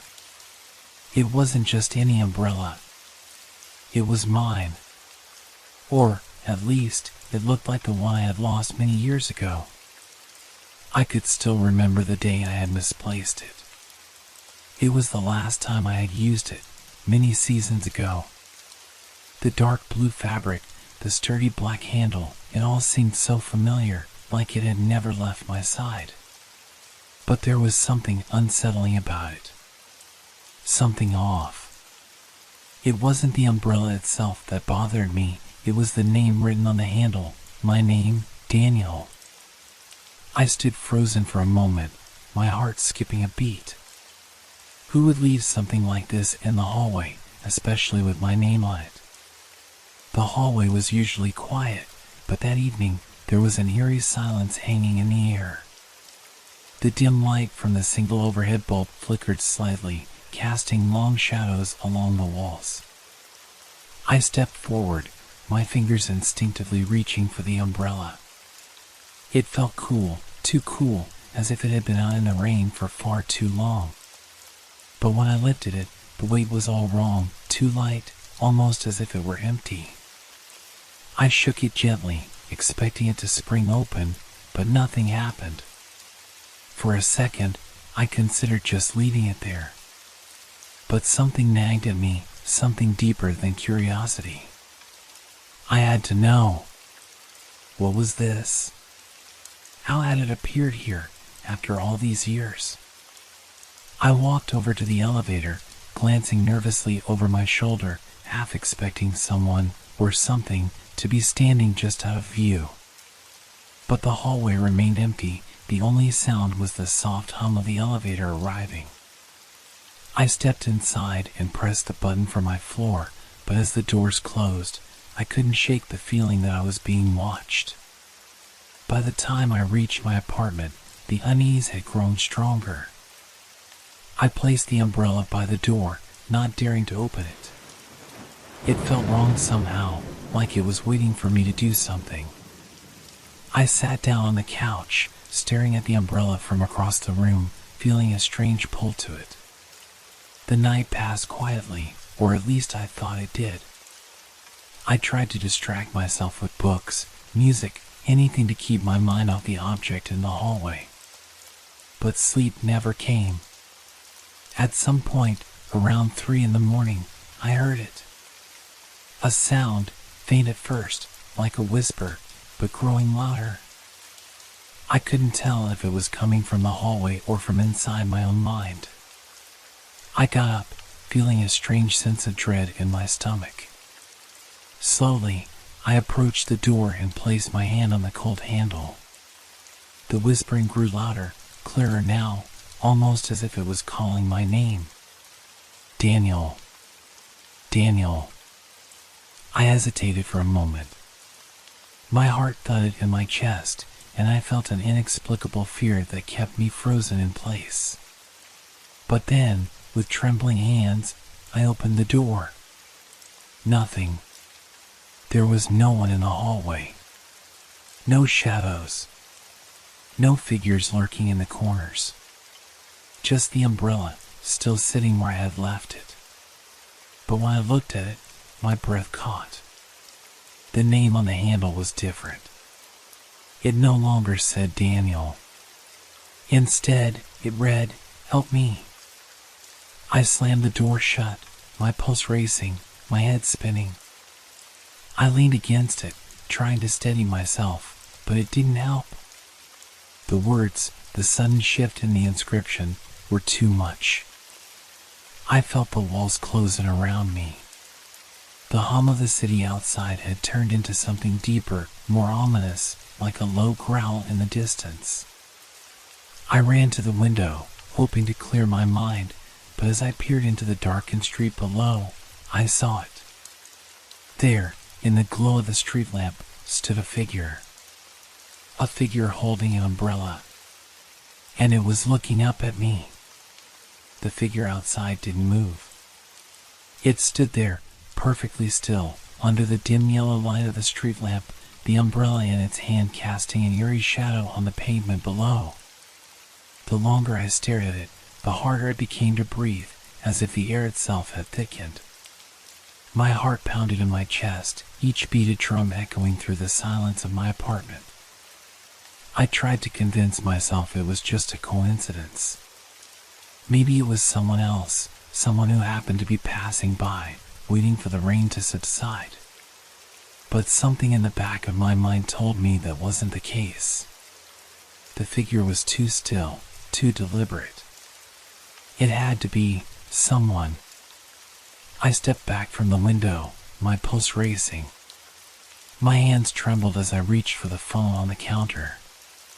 My fingers hovered over the screen. I could call the police. I could tell them there was someone out there watching me, but would they believe me? And what would I even say? That person was standing outside my apartment at 3 a.m, holding a specific umbrella? No. I couldn't explain it that way. I would sound insane. I leaned back against the wall, my mind swirling with thoughts I couldn't quite catch. The faint whisper from earlier still clung to the edges of my consciousness, but now, with the figure outside my window, it felt more like a warning than anything else. Help me. The words had been clear, carved into the umbrella's handle like a message from someone who knew me, knew I had lost. But I couldn't shake the sense that this wasn't just some simple coincidence. The feeling of being trapped, of something closing in around me, began to intensify. I was suddenly aware of every sound in the room, the faint hum of the refrigerator, the distant murmur of the city, the rhythmic ticking of the clock on the wall. It was all too loud, too close. The silence from the hallway, the unsettling stillness of the figure, pressed in like a heavy weight on my chest. I knew I couldn't stay inside forever. Something was pulling me toward the door. There was a compulsion, a need to understand what was happening. I couldn't just sit here, cowering in my apartment, waiting for something to happen. I had to act. Slowly, I reached for the door handle. My fingers brushed against the cold metal, the chill of it biting into my skin. For a moment, I hesitated. What if opening the door was a mistake? What if stepping outside led me into something I couldn't escape from? But the whisper returned, louder now, more insistent. Daniel. I flinched and pushed the door open just a crack, peering cautiously into the hallway. The air was thick, the silence more suffocating than before. Nothing. The hallway stretched out before me, empty and silent. I could hear my own breath, shallow and ragged, mixing with the distant sound of a car engine somewhere outside. I stepped out, the door creaking behind me. My footsteps were muffled against the carpet, the apartment complex too quiet, too still. As I moved toward the stairwell, I couldn't shake the feeling that someone, or something, was following me, just out of sight. I kept my head down, avoiding eye contact with anyone I might pass. The stairs loomed ahead, dark and narrow, as if the building itself was trying to keep me trapped. Reaching the first landing, I stopped. The umbrella. I had forgotten about it. the object that had started this whole twisted mess. I glanced back toward the ground floor. The figure was gone, but the umbrella remained. It was still leaning against the wall, as if it had been waiting for me to come back. My heart sank. I couldn't explain it. There was something about this object that felt like a tether to something dark, something I had no control over. I approached it slowly, cautiously, as if the thing might snap at me if I moved too quickly. I reached down, my fingers brushing the handle. The same cold sensation. It was unmistakably mine. Or, at least, it looked exactly like the one I had lost. I pulled it up slowly, feeling the weight of it, and as I did, something scraped against the floor. A small piece of paper, torn and worn, like it had been lying there for years. I picked it up, hands shaking. The paper was old, the edges yellowed. I unfolded it carefully, my heart racing as I tried to read the faded text. I know what you lost. It is here now. My breath caught in my throat. What did it mean? What had I lost? And who was this message for? I stared at the paper, but before I could process it, I heard a noise, a soft sound, like footsteps. From the top of the stairs. Someone was coming down. I turned sharply, my heart skipping a beat. The figure, the one I had seen earlier, holding the umbrella, was standing at the top of the stairs. It was as though they had been there the entire time, just waiting for me to notice. And in their hand was another umbrella. The same as mine.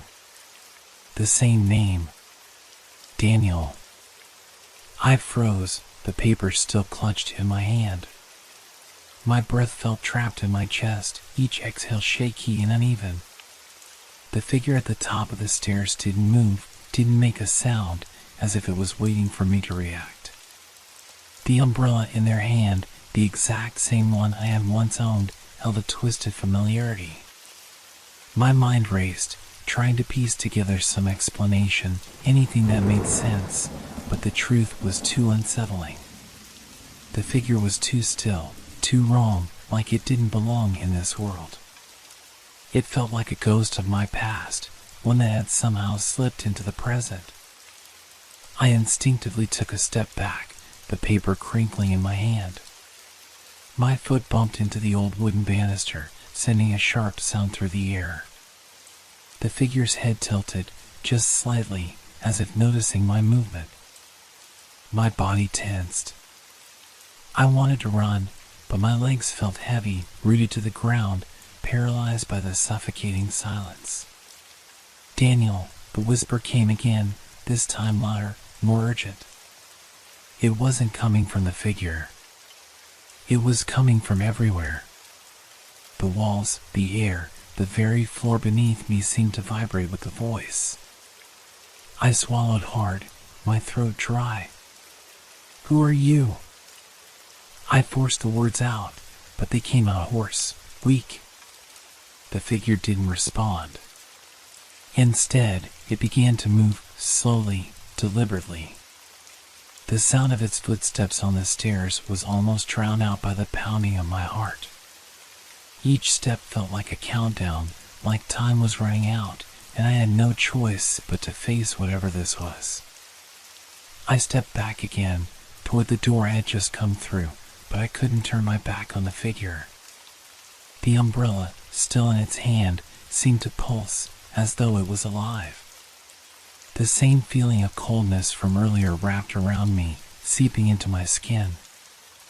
I couldn't explain why, but I knew, deep down, that this object was at the center of it all. I couldn't escape without understanding it. I glanced at the torn piece of paper again. The words were burned into my mind, each one heavy with meaning. I know what you lost. It is here now. What had I lost? And how did this figure know? The footsteps continued, each one slower than the last.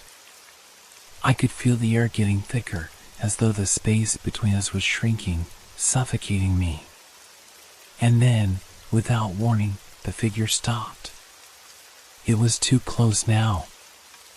I could see the details I hadn't noticed before, the faded coat, the worn shoes, the pale, almost translucent skin. Its face was hidden in shadow, but I could feel its gaze on me, even without seeing it. I tightened my grip on the umbrella, the only thing I could cling to in this nightmare. I didn't want to know what it wanted, but I knew I had no choice. I had to face it. "Why are you doing this?" I asked, my voice barely above a whisper. "What do you want from me?" There was no answer. The figure just stared at me, or maybe it didn't. The silence stretched on, suffocating. It felt like the world had stopped, leaving only the two of us in this dark, empty space. I could feel the weight of its presence pressing down on me, as though it was drawing me closer. The umbrella, I thought suddenly. It's the key. With trembling hands, I reached for the handle, turning it slightly, as though testing it. The moment I did, I heard it, the faintest click. It was almost imperceptible, but it was there. A soft, mechanical sound, like a lock turning. The figure flinched, as if it had felt it too. Its head jerked upward, and for the first time, I saw a flash of something wrong in its eyes. It wasn't just the hollow, empty gaze I had expected. No, there was something else in those eyes. Something alive. It moved again, faster now, its hand outstretched toward me. I couldn't think. I couldn't breathe. My only instinct was to run. I spun toward the door, but the figure was already there, blocking my way. The umbrella, it was no longer just an object. It was alive, its power crawling into my mind, feeding on my fear. With one last desperate motion, I swung the umbrella toward the figure. The cold metal handle collided with its chest, but it didn't react. Instead, a deep, guttural sound erupted from the figure's throat, a noise that was both human and inhuman at the same time. And then, in an instant, it was gone. The figure vanished, as if it had never been there at all, leaving only the faint scent of rain in the air. The umbrella dropped to the floor, its handle cold against my hand. I was alone again. But something had changed. The hallway seemed darker now, the air thicker. The silence was oppressive, more suffocating than ever. And the umbrella, still lying on the floor, held a new meaning. A meaning I couldn't yet understand, but one I knew would haunt me until I did. It wasn't just a forgotten object. It was a symbol. A symbol of something I had lost long ago, something that was now trying to find its way back to me. And it wouldn't stop until it had what it wanted.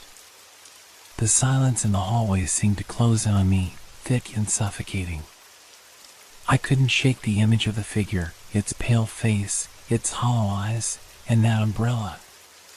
It felt like something had shifted, something irreversible. As if the past had finally reached out and dragged me back to where I didn't want to go. I stood there, staring at the umbrella, my hand still trembling from where I had touched it. The soft click of the mechanism still echoed in my mind. I didn't know what had just happened. Was it real? Or was I losing my grip on reality? It didn't matter. The truth, whatever it was, had just slipped through my fingers, and I had no way of catching it. I bent down, hesitated, then reached for the umbrella again. The moment my fingers wrapped around it, I felt the jolt, a spark of cold that shot up my arm. It was the same as when I had first found it in the hallway. Only this time, it didn't fade. It lingered, thrumming through me like an electric current, an unsettling connection I couldn't explain. The paper in my hand rustled, and I glanced down, suddenly reminded of the note that had brought me here in the first place. The words, "I know what you lost. It is here now." They stared back at me, accusatory, as if they knew the truth of everything, even if I didn't. I had to know more. I had to find out where the umbrella had come from, why it was here, why I was the one it had returned to. My mind raced, the need for answers consuming me, even as the fear in my chest grew heavier. The hallway around me seemed to have changed. The walls felt closer, the light flickering from the single bulb above casting strange, twisting shadows across the floor. The once familiar surroundings had become a maze of uncertainty. Every creak of the floorboards beneath my feet made me jump. Every shadow seemed to shift in the corners of my vision. I turned toward the stairwell, the same one that led to the apartment above mine. The air felt thicker here, colder, as though something had seeped into the building, something that wasn't supposed to be there. The familiar hum of the old building, the sounds I had grown used to over the years, had all but disappeared, replaced by an oppressive, unnatural stillness. I couldn't explain why, but I felt drawn to the stairs. A sense of urgency gripped me, as though I had to go up. As though there was something waiting there, something I needed to confront. I took a step, then another, the sound of my footsteps loud in the otherwise silent hallway. The umbrella's weight felt heavier now, as though it was pulling me toward the landing. My hand tightened around the handle. It felt alive, responding to my touch, like it had its own purpose. A purpose that, deep down, I already knew. At the top of the stairs, I hesitated. The door to the apartment stood in front of me, closed, quiet. But there was something strange about it now. It wasn't just a door, it was a barrier, a threshold I had to cross, though I didn't know what lay beyond. The hairs on the back of my neck stood up, and a shiver ran down my spine. I reached for the doorknob. Before I could turn it, I heard a sound. A soft, almost imperceptible tap, tap, tap. I froze. It came from inside the apartment, a rhythmic knocking against the door. My heart pounded in my chest as the sound grew louder, more urgent, more distinct. Knock. Knock. Knock. It was the same rhythm as the click from the umbrella, the sound that had echoed through the hallway earlier. It was deliberate, as if someone, or something, on the other side was trying to communicate. I swallowed hard, my throat dry. What was happening? What was I supposed to do? The knocking stopped. The silence that followed was deafening, leaving me in the midst of my own panic, unsure of what to do next. Then, a voice. Daniel. It was faint, barely a whisper, but I heard it. It came from the other side of the door, soft but unmistakable.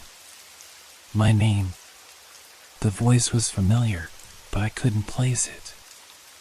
I backed away, my breath quickening. I didn't know who was in there, or what they wanted.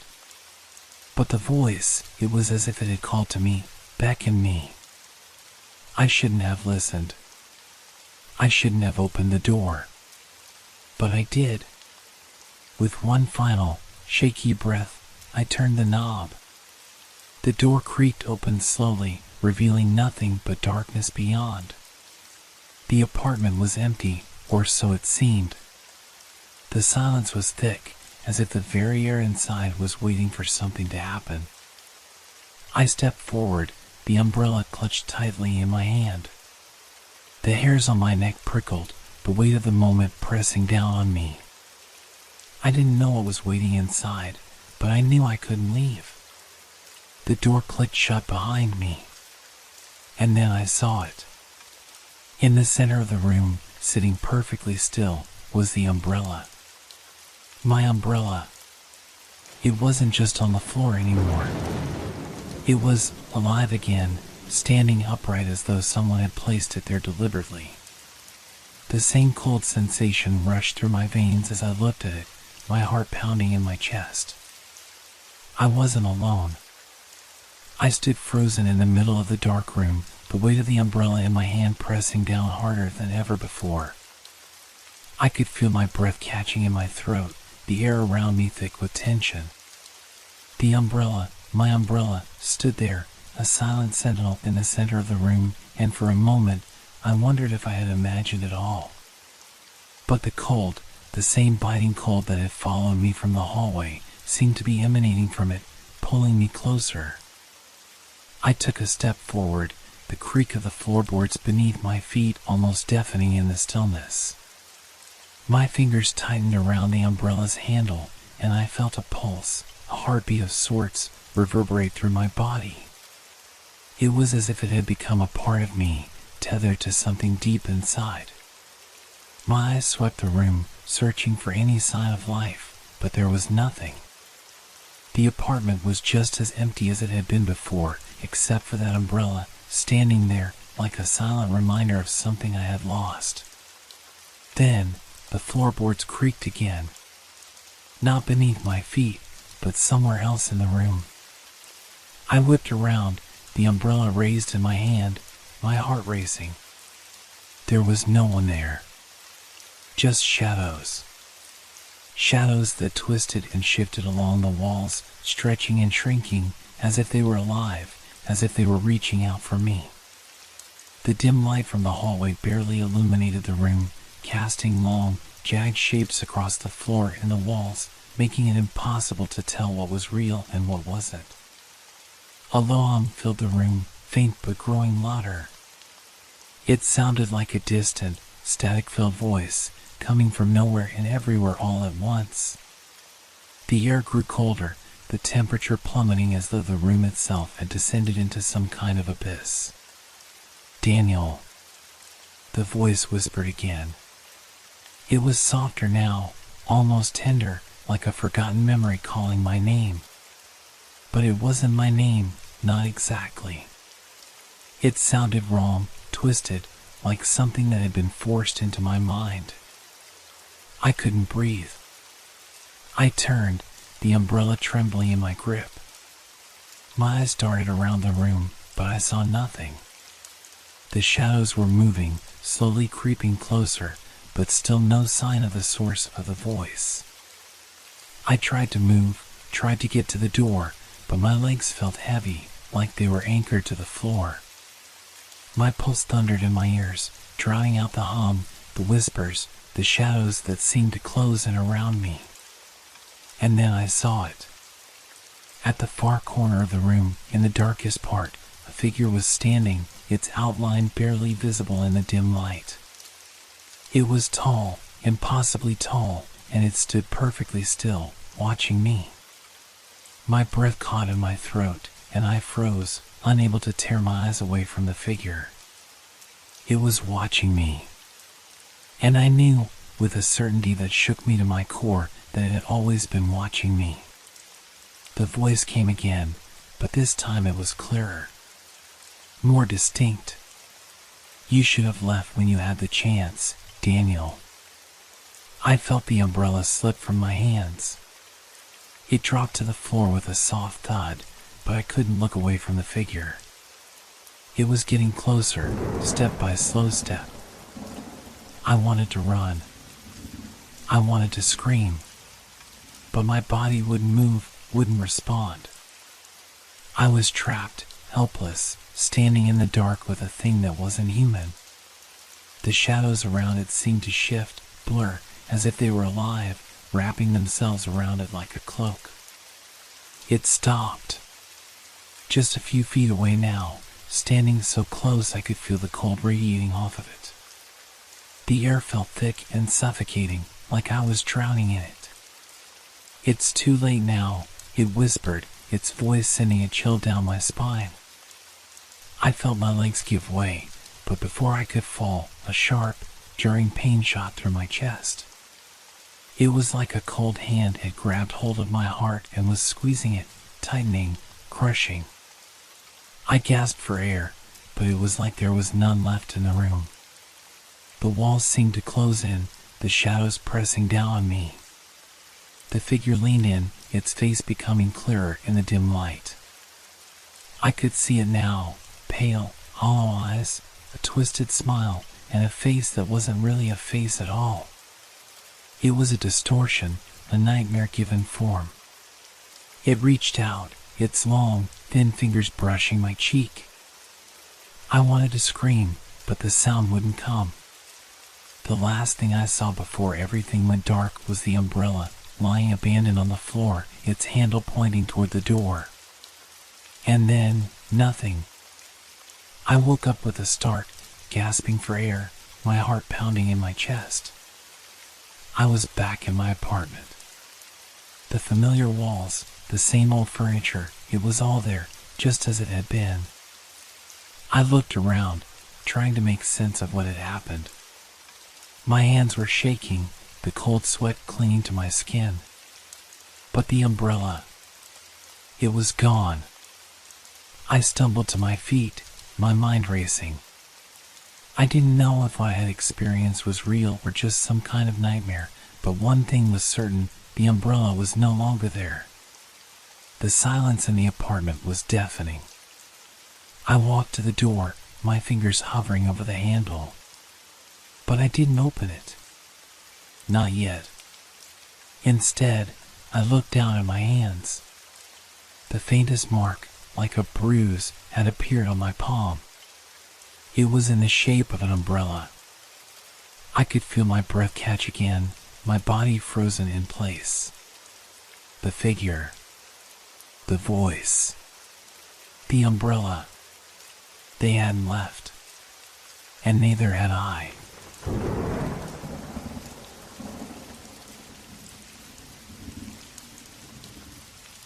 It was a quiet night, the kind where the silence feels thick and heavy. The kind of night when the world outside seemed to stop, leaving only the sound of your own thoughts. But that night, something was different. I had just finished reading and was preparing to go to sleep. The bed was comfortable, the kind you sink into after a long day. As I lay there, waiting for sleep to take me, I heard something. A faint sound, like the rustling of fabric or a low scuffle. At first, I thought it was just the wind outside, pushing against the house, or perhaps the old pipes creaking again.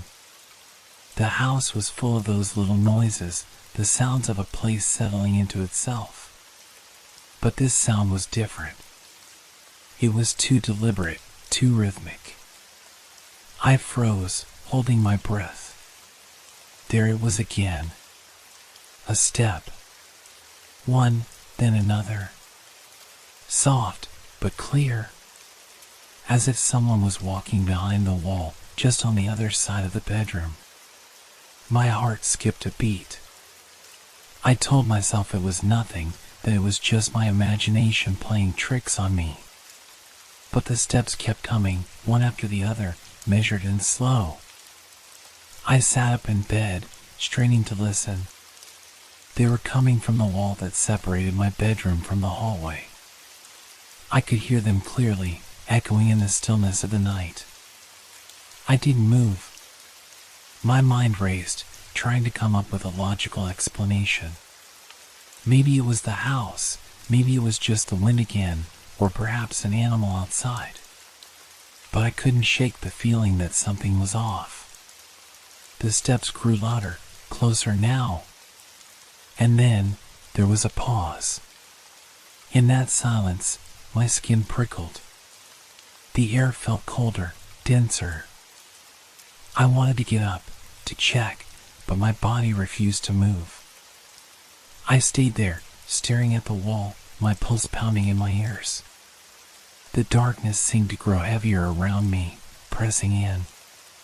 And then, it came again. The unmistakable sound of a footstep. But this time, it was closer, too close. It felt like it was right there, just beyond the wall. My breath caught in my throat. Was it possible? Was someone inside my house? Had I missed something earlier? Or was this something else entirely? I knew I should get up, check the house, make sure I was safe. But the thought of leaving the bed, of walking into the dark, felt impossible. I could hear the steps again. This time, they were unmistakable. A steady pace, deliberate, as if someone was walking just behind the wall, their footsteps creeping closer and closer. I clenched the covers, my body rigid with fear. The sound didn't stop, and I couldn't bring myself to move. Then, suddenly, it stopped. Complete silence. I waited, heart racing, breath shallow. I didn't dare move. The quiet was suffocating. I strained my ears, listening for anything, but the house was still again. Almost too still. Finally, I forced myself to breathe. Maybe it was nothing. Maybe it was just my mind playing tricks on me. I glanced toward the window, the faint light of the moon filtering through the curtains. The room seemed normal, still, untouched. But I couldn't shake the feeling that something was wrong. I decided to sleep, telling myself that I was overthinking it, that the noises were just part of the house settling. But as I closed my eyes, a single thought lingered in my mind. What if I wasn't alone? The next morning, when the light filtered into the room, I went about my usual routine. But as I stepped into the bedroom, I froze. There, on the floor near the bed, were traces of dirt, fine, dark soil scattered in an odd pattern. As if something had moved across the floor during the night, leaving behind its marks. I looked at the wall where I had heard the footsteps.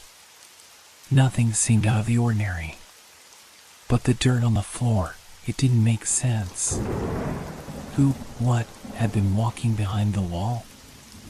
I could feel the unease growing inside me. What had started as a strange sound in the night now felt like something more. Something terrifying. And I knew, deep down, that I wasn't going to find answers so easily. I glanced at the wall again. The house seemed to breathe around me, as if it were alive and watching. And for the first time, I truly felt the isolation of the place. The walls were closing in, and I was trapped inside with whatever had left those footsteps behind the wall. The day felt wrong, like everything was shifting just beneath the surface. I couldn't shake the feeling that whatever I had heard was still out there, watching, waiting, and that it wasn't finished with me yet. But for now, all I could do was wait. The day passed slowly, each minute stretching longer than the last. I tried to push the strange events of the night out of my mind, focusing on the mundane tasks that had to be done. But no matter how hard I tried, I couldn't shake the nagging thought that something wasn't right. The dirt on the floor was the first sign something had been there. Something that shouldn't have been. I kept looking at the wall. It was just a regular wall, after all. Nothing special about it. But the thought of what could be behind it, of what I couldn't see, unsettled me.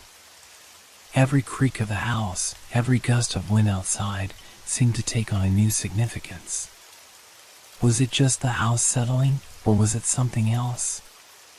By the time nightfall came again, I felt a cold tension in the air, as if the house itself was holding its breath. I told myself that I would be prepared this time. I wouldn't let fear take hold.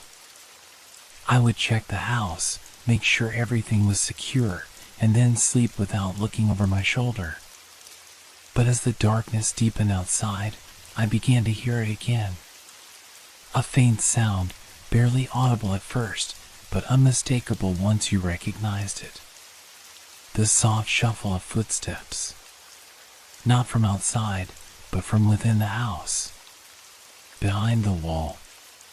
They were closer this time, moving in the same rhythmic pattern, one step after another. And they weren't stopping. My heart pounded in my chest, my body frozen in place. I was terrified. The noise was too deliberate, too real. I had been so sure that I was alone, but now I wasn't so sure anymore.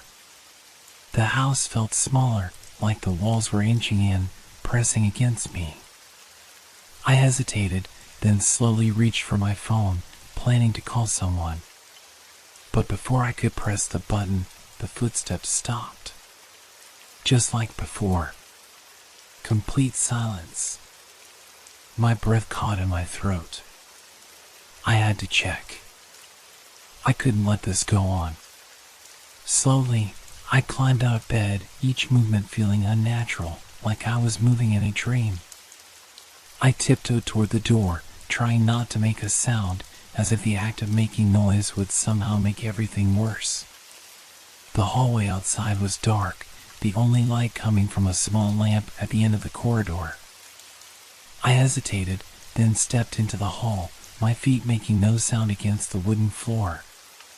My eyes kept darting toward the wall, where the footsteps had come from. I reached the end of the hall and stood still, listening. Nothing. Just the quiet of the house. But the hairs on the back of my neck stood up. I could feel something I couldn't name. Then I saw it. A shadow. Just a fleeting movement in the corner of my eye. It was there, then gone, as though it had been nothing more than a trick of the light. But I couldn't shake the feeling that it wasn't a trick at all. I stepped closer to the wall, my pulse quickening. The air was thick, almost suffocating. Every part of me screamed to turn and run, but I couldn't. I had to know. I reached out, my hand trembling as I touched the cold surface of the wall. I ran my fingers along the grain, expecting the same smooth texture, the same worn plaster I had touched 1,000 times before. But instead, there was something different, something rough, jagged. Something was behind it. I jerked my hand back, as though the wall itself had burned me. My heart raced, a wave of panic sweeping over me. What had I just touched? What was behind that wall? I couldn't stand there any longer. I turned and ran back to the bedroom, slamming the door shut behind me. I pressed my back against it, breathing heavily, my mind a whirl of fear and confusion. But the silence was too loud. It rang in my ears, deafening. I had to be imagining things. I had to. But the dirt on the floor, the footsteps, the shadow, none of it made sense. I had never felt so alone, so isolated in my own home. Every sound, every shift in the air felt like a threat. I couldn't escape it. I climbed back into bed, pulling the covers up to my chin, my eyes wide open, staring at the ceiling. The minutes dragged on, and still, the silence pressed against me. The house felt different now. Unfamiliar. Like a stranger's home.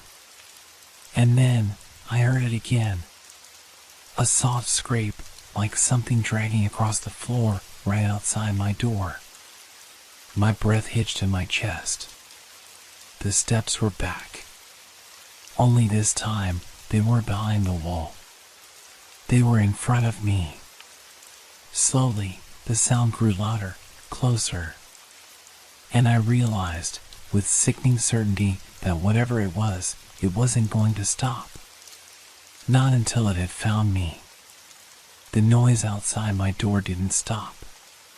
It lingered, drawing closer with each agonizing second. I was paralyzed, my heart hammering in my chest. The scrape continued, slow, deliberate, like something heavy dragging across the floor. Each movement was a whisper of something terrible that didn't belong. I didn't dare move. I barely even breathed. The room around me was still, yet it felt as though it was closing in. The silence between the scrapes felt like an eternity. The air was thick and suffocating, making it hard to think, hard to focus. My mind raced, trying to find any possible explanation, anything that could make sense of the nightmare unfolding in front of me. But nothing made sense. The scraping stopped, and the silence that followed was deafening. I strained to hear anything, any sound, any movement. But there was nothing. The house seemed to hold its breath, as if waiting, as if everything were suspended in time. I was too terrified to move. My body refused to obey. I wanted to get up, to check the door, to see if anyone, anything, was there. But I knew that if I did, I might never be able to undo it. Then, in the stillness, I heard something else. A soft whisper. It was faint, almost indistinguishable from the natural hum of the house, but it was there. The voice was low, too quiet to make out the words, but the tone sent chills down my spine. It wasn't my voice. It wasn't anyone's voice I knew. It was unnatural. I wanted to scream, to yell out for help.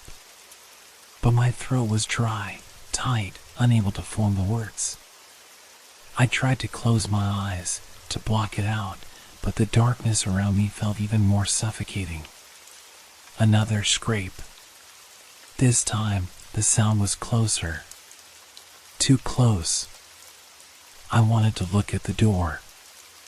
I needed to look. But my body refused. The fear gripped me so tightly, it felt like my very bones were frozen. Please go away. Please go away. I whispered it in my mind, over and over, like a prayer.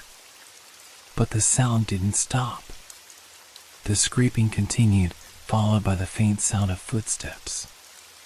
Soft, dragging footsteps, as though someone, or something, was creeping, moving just outside my door. Then, I heard it. A thud. A heavy, dull sound, like something, or someone, colliding with the door. I gasped, my breath catching in my throat. The door shuddered, just a little, like something had brushed against it. I couldn't take it anymore. My hands trembled as I reached for the doorknob. I had to look. I had to see what was there. With a forceful jerk, I twisted the knob and threw the door open. Nothing. Just the empty hallway, bathed in the dim light from the lamp at the end. There was no one there. No shadow, no figure, nothing. Only the stillness of the house. I stood frozen in the doorway, my breath coming in shallow gasps, my eyes darting back and forth, searching for anything that might explain the noises.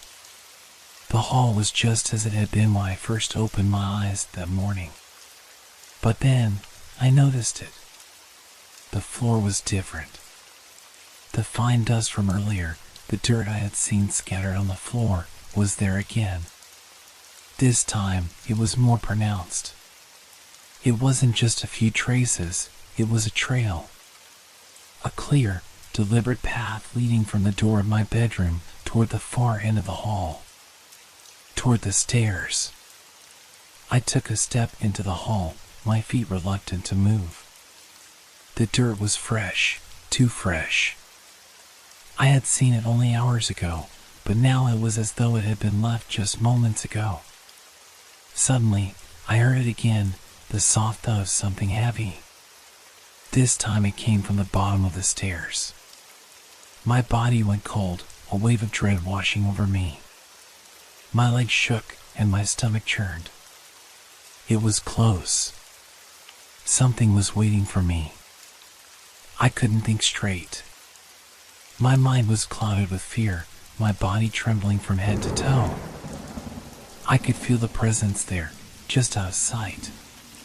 But I couldn't bring myself to turn around, couldn't bring myself to face whatever was lurking in the shadows.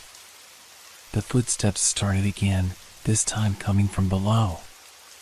They were slow, methodical. The sound of heavy, dragging feet echoed up the stairs. With each step, my heart beat harder in my chest. I backed into my room, my breath coming in short, shallow gasps. The door slammed shut behind me, and I fumbled with the lock, my hands shaking uncontrollably. My eyes were wide with panic, my body stiff with terror. I turned to face the wall again. It was just a wall, but now it felt like something else. Something that had been hiding behind it all along. And then I saw it. A shadow stretching from the corner of the room. It wasn't a trick of the light. It wasn't a figment of my imagination. It was real. A dark, formless figure, slowly taking shape. The shadows seemed to grow, its edges becoming clearer, more defined, until I could make out the outline of a figure. A tall, thin shape that didn't belong. I was frozen, unable to move, unable to scream. I could feel the coldness of it in the air, the oppressive weight of its presence. The footsteps from downstairs stopped. The house was completely still again, but I knew it wasn't over. The shadow was still there, watching me. And in that moment, I understood. It wasn't just the house that was watching me. It was something else entirely. And it wasn't going to stop until it had claimed me. The shadow hung in the corner of the room, its presence so palpable that I could feel it pressing against me, suffocating the air. I couldn't breathe, couldn't think. My heart thundered in my chest, but no sound came out of my mouth.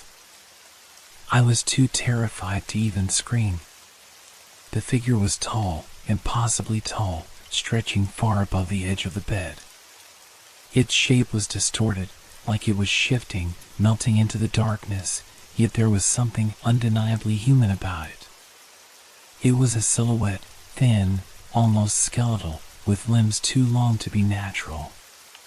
But its eyes, the eyes were the worst part. They gleamed in the dark, two small pinpricks of light, shining like cold stars. I couldn't look away. Every instinct screamed at me to run, to hide, to do anything, but my body refused to move. The air was thick with fear, each second stretching into an eternity. It didn't move at first. It just stood there, watching. The silence between us was deafening. I felt its gaze crawl across my skin, like it was searching for something. My stomach twisted, and a cold sweat broke out across my forehead. I had to do something. I had to escape. But I couldn't. The figure wasn't just in the room, it was in my head, filling my mind with fear. Then, slowly, it moved. Not like a human, not like anything I'd ever seen. It glided, its long limbs stretching unnaturally as if it was floating above the ground, not bound by the normal laws of physics. I instinctively backed away, my legs stumbling over the edge of the bed, but my feet couldn't find purchase on the floor.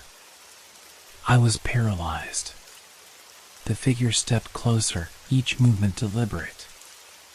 I could feel its presence drawing nearer, and the air grew colder with each step. The room felt as if it were closing in, the walls pushing inward.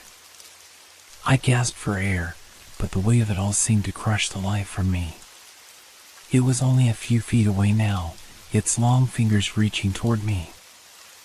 I could see the outlines of its features, sharp cheekbones, hollow eyes, a mouth that seemed to stretch wider than a human's should, its lips curling into something that could almost be mistaken for a smile.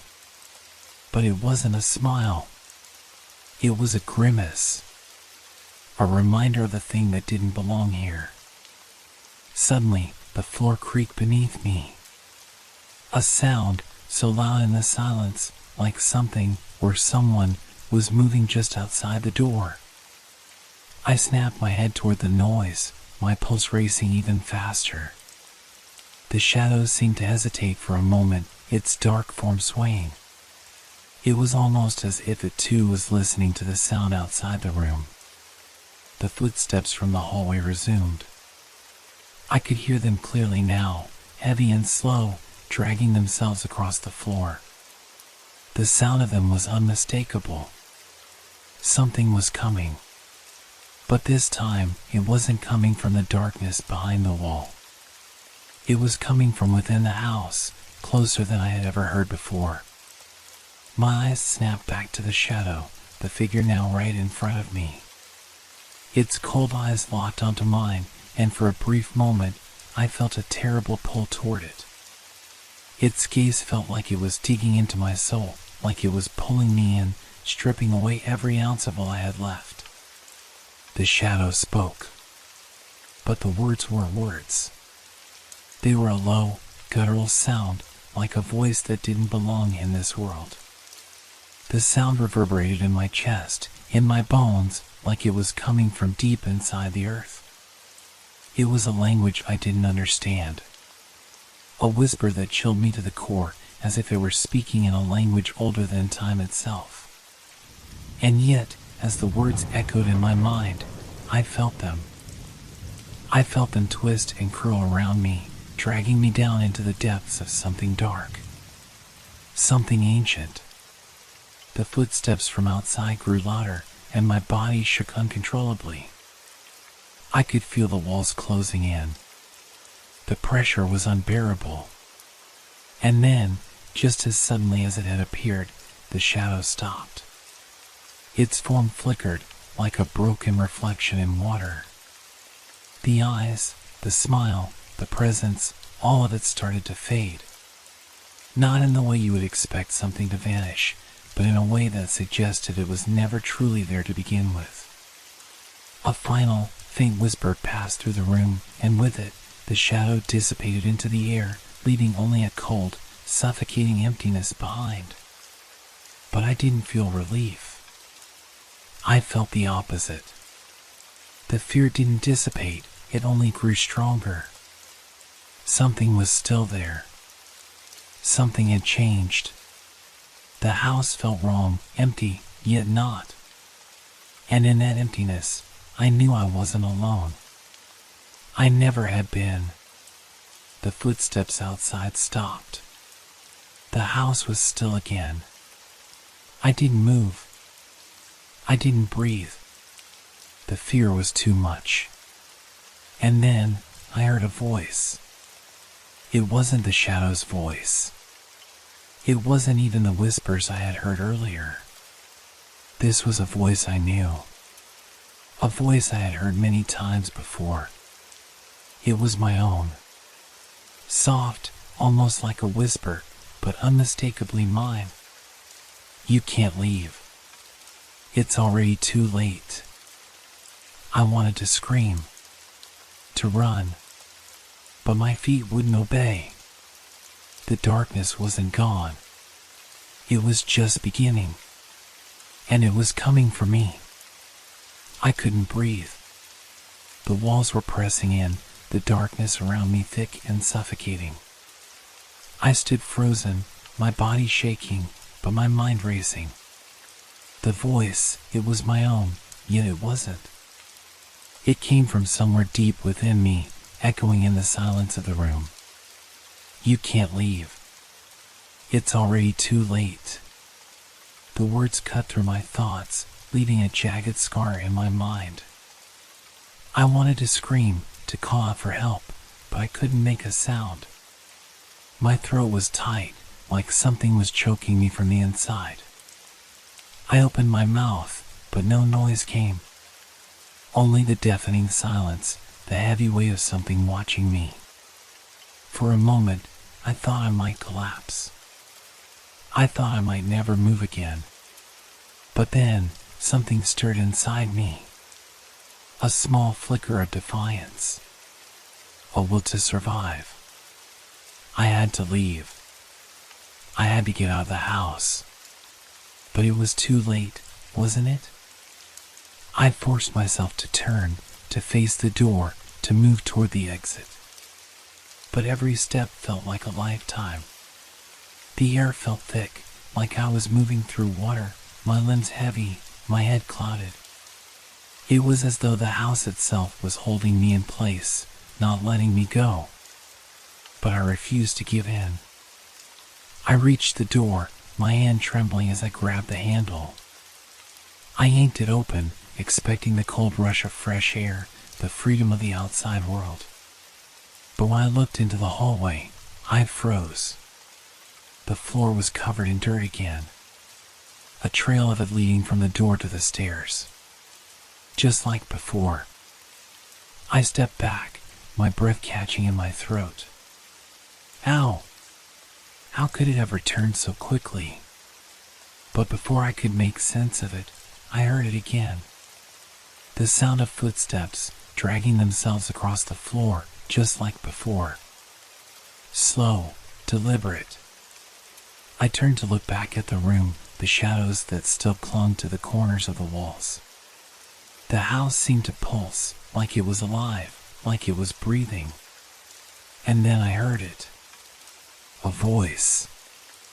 A whisper, so faint it might have been my imagination. But I knew better. I recognized it. It was my own voice again. You should have stayed.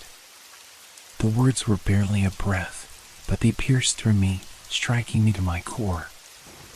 I turned back to the hallway, to the stairs leading down into the darkness below. The footsteps were closer now. Heavy, dragging, coming from the shadows at the bottom of the stairs. I took a step forward. Then another. I could feel the presence behind me, pressing against me. But I couldn't stop. I couldn't turn back. Not now. The air was thick with fear, the weight of the house pressing down on me like a vice. I reached the stairs. The dirt on the floor was even thicker now, spreading like a trail left behind by something, someone. The footsteps from the hallway had stopped, but the silence was almost worse. And then I heard it. A low sound, a whisper in the darkness, coming from the stairs. Come closer. I didn't want to listen. I didn't want to obey. But my body moved on its own, my feet carrying me down into the depths of the house. Every step felt like a violation, like I was walking deeper into the heart of something that had been waiting for me all along. At the bottom of the stairs, the house was different. It wasn't the same. The walls were warped, twisted, as though they were made of something that wasn't meant to exist. The air was thick with the smell of decay, of something rotten. The darkness seemed to breathe, to move. And I knew, without a doubt, that whatever was in that darkness was waiting for me. I couldn't see it, not fully. But I felt it. I felt its eyes on me, its presence. It was the same thing that had been watching me, the same thing that had followed me through the house. And now, it was here. The whisper came again, soft but clear. You can't run from me. I stumbled backward, my legs giving way beneath me. My heart was in my throat, my chest tightening with fear. I knew I couldn't outrun this. There was no escape. I had been trapped from the moment I stepped inside this house. The room seemed to close in around me, the walls pulsating, the shadows deepening. I could feel the coldness seeping into my skin, into my bones. The air was thick with the weight of something ancient, something that had always been here, waiting. And then, I saw it. A figure, just barely visible in the darkness. A tall, thin shape, like a shadow that had been twisted and malformed. It didn't move at first. It just stood there, watching me, its eyes glowing faintly in the dark. It was alive. It was watching me, waiting for me to make the next move. I couldn't move. I couldn't think. The fear was suffocating me. I could hear my own heartbeat pounding in my ears, but it didn't matter. The thing in front of me didn't care about my fear. It didn't care about anything. "It's already too late," the voice whispered again, but this time it didn't come from anywhere specific. It came from everywhere. It was all around me, inside me. I closed my eyes, unable to bear the sight of it. I wanted to wake up. I wanted to escape. But I knew, deep down, there was no waking up from this. No escaping it. When I opened my eyes again, the darkness was deeper than ever. And I was no longer alone. It had always been here. It had always been waiting. And now it had found me.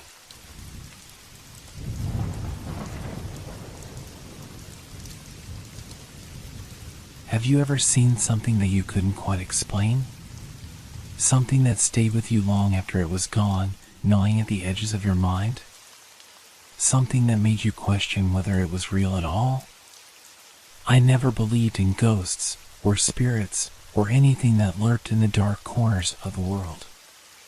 At least, I didn't until that day. It was a crisp autumn afternoon, the kind where the sunlight hits the earth in soft, golden streaks, and the wind whispers through the trees, carrying the scent of fallen leaves. I was walking down the old road that cut through the woods near my house. It was a path I had walked 1,000 times before without ever thinking twice. Nothing remarkable about it. Just the same old scenery, the same familiar sounds. Except that day, something was different. I had passed the abandoned house countless times. It had been there for years, sitting at the edge of the woods like a forgotten relic, its windows boarded up and its front door long since rotted away. No one lived there anymore. In fact, no one had for as long as I could remember. But today, as I walked past it, I saw something that made my heart skip a beat. A light. A soft, yellowish glow was coming from the window on the second floor. At first, I thought it was the reflection of the sun. But the angle was all wrong. The sun was sinking in the west, and that particular window faced east, away from where the light should have been. I paused, my feet unwilling to move. The house was still, almost too still. There was no reason for the light to be on, no reason for anyone to be there. The house had been abandoned for years. Yet, the light remained, flickering faintly like a candle caught in the wind. I stared at it, wondering if my eyes were playing tricks on me. The longer I looked, the more uneasy I felt. There was something about the light, something wrong. And then, I saw it. A figure. At first, I thought it was just my reflection in the glass. But no! As I leaned closer, trying to make sense of what I was seeing, it became clear the figure in the window wasn't my reflection. It was too tall, too thin, and its face was too sharp. It was me. Or at least, it looked like me. I stumbled back, my heart racing. I couldn't breathe. For a moment, I was paralyzed by the sight of it, standing there, unmoving, staring back at me with eyes that seemed to burn into my very soul. I wanted to look away, to turn and run, but my feet refused to obey. The figure didn't move. It just stood there, mirroring my every motion. And then it smiled. A cold, twisted smile that made my stomach churn. I wanted to scream, but no sound escaped my throat. My legs felt weak beneath me, and I had to lean against a nearby tree to keep myself upright. The longer I stared at it, the more real it seemed. As if it wasn't just a reflection, but something else, something alive. A gust of wind swept through the trees, rustling the leaves, and when I looked back at the window, the figure was gone. The light flickered once more before it too disappeared, leaving the house as dark and silent as it had always been. I didn't know what to think. Had I imagined it? Was it just a trick of the light, or was something more sinister happening? I didn't know. But as I continued my walk, the feeling of being watched stayed with me. Every step felt heavier than the last, and I couldn't shake the image of that figure standing in the window. When I finally made it home, I tried to put it out of my mind. I told myself it was nothing, that I had simply been tired or mistaken. But deep down, I knew that something wasn't right. That light hadn't been a coincidence. And I had a feeling it wouldn't be the last time I saw it. The next few days passed in a blur, the lingering unease gnawing at me the entire time. I tried to focus on work, on the usual routines that kept my mind occupied, but it was always there, like a shadow in the corner of my vision. Every time I closed my eyes, I saw that figure in the window, staring back at me with its eerie, twisted smile. I couldn't shake the feeling that something was waiting for me, that it wasn't done. So, naturally, I found myself walking back down the old road again, the path I knew so well. I tried to convince myself that it was just my imagination, that the whole thing had been some kind of trick, some illusion caused by the setting sun or the reflection of the trees. But deep down, I couldn't let it go. The house, that light, the figure, something about it all felt too real. I reached the house as dusk began to settle in, the sky painted in shades of purple and gold. The trees creaked softly in the wind, and the air felt thick, almost oppressive. As I stood there, looking up at the house, I noticed that the windows, those same windows, were dark. No light, no figure, nothing. It seemed abandoned again, just like it always had been. But I couldn't shake the feeling of being watched. I took a cautious step closer, my eyes flicking from the window to the door, to the overgrown garden. Nothing seemed out of place, but there was a strange, heavy stillness about it. I reached out for the rusted gate, my fingers brushing against the cold metal, and pushed it open with a creak. The sound echoed through the air, louder than it should have been. I stepped onto the property, the gravel crunching beneath my feet. As I walked closer to the house, I felt a strange chill. The temperature had dropped since I left home, and now a thin layer of fog had started to creep in from the woods. It curled around the base of the house like fingers reaching for the ground. I hesitated for a moment, my hand hovering just inches from the doorknob. What was I doing? I wasn't the type to go poking around abandoned houses. I wasn't foolish. But something was drawing me in, a force I couldn't resist. I turned the knob. The door creaked open with a groan, and I stepped inside. The air was thick with dust and the smell of mildew. It was the same as it had always been. The old wooden floor creaked beneath my weight, and the silence inside the house was so deep it almost hurt. But then, as my eyes adjusted to the dim light, I saw it. The faintest glow. It wasn't bright, but it was unmistakable. The same soft yellow light from before. It was coming from upstairs, from the same window I had seen the figure in. My heart began to race, and I felt the familiar pang of fear settle in the pit of my stomach. What was I doing here? What if I wasn't meant to be in this house? What if it was waiting for me? I took a step back, but then I heard it. A soft sound, barely audible, but unmistakable. The creaking of floorboards from above. Someone was up there. The breath caught in my throat. I stood frozen for a moment, my mind swirling with thoughts, trying to make sense of it all. It couldn't be. I had seen that figure disappear, hadn't I? But now, there it was again, the light, the sound, the movement. I had to leave. But as I turned to make my escape, I heard it again. This time, it was louder, more distinct footsteps. Someone was coming down the stairs. I bolted for the door, my pulse thundering in my ears. But before I could reach it, I froze. A figure had appeared at the top of the staircase. It was tall, slender, and it was looking straight at me. And just like before, its eyes, those eyes, were glowing. Glowing with the same unnatural light I had seen in the window. And there, in the dimness of the hallway, I saw the same twisted smile. It wasn't me, but it was. It was as if the figure had taken my form, had become me in some twisted, distorted version of reality. The house seemed to breathe around me, the air thickening with every second that passed.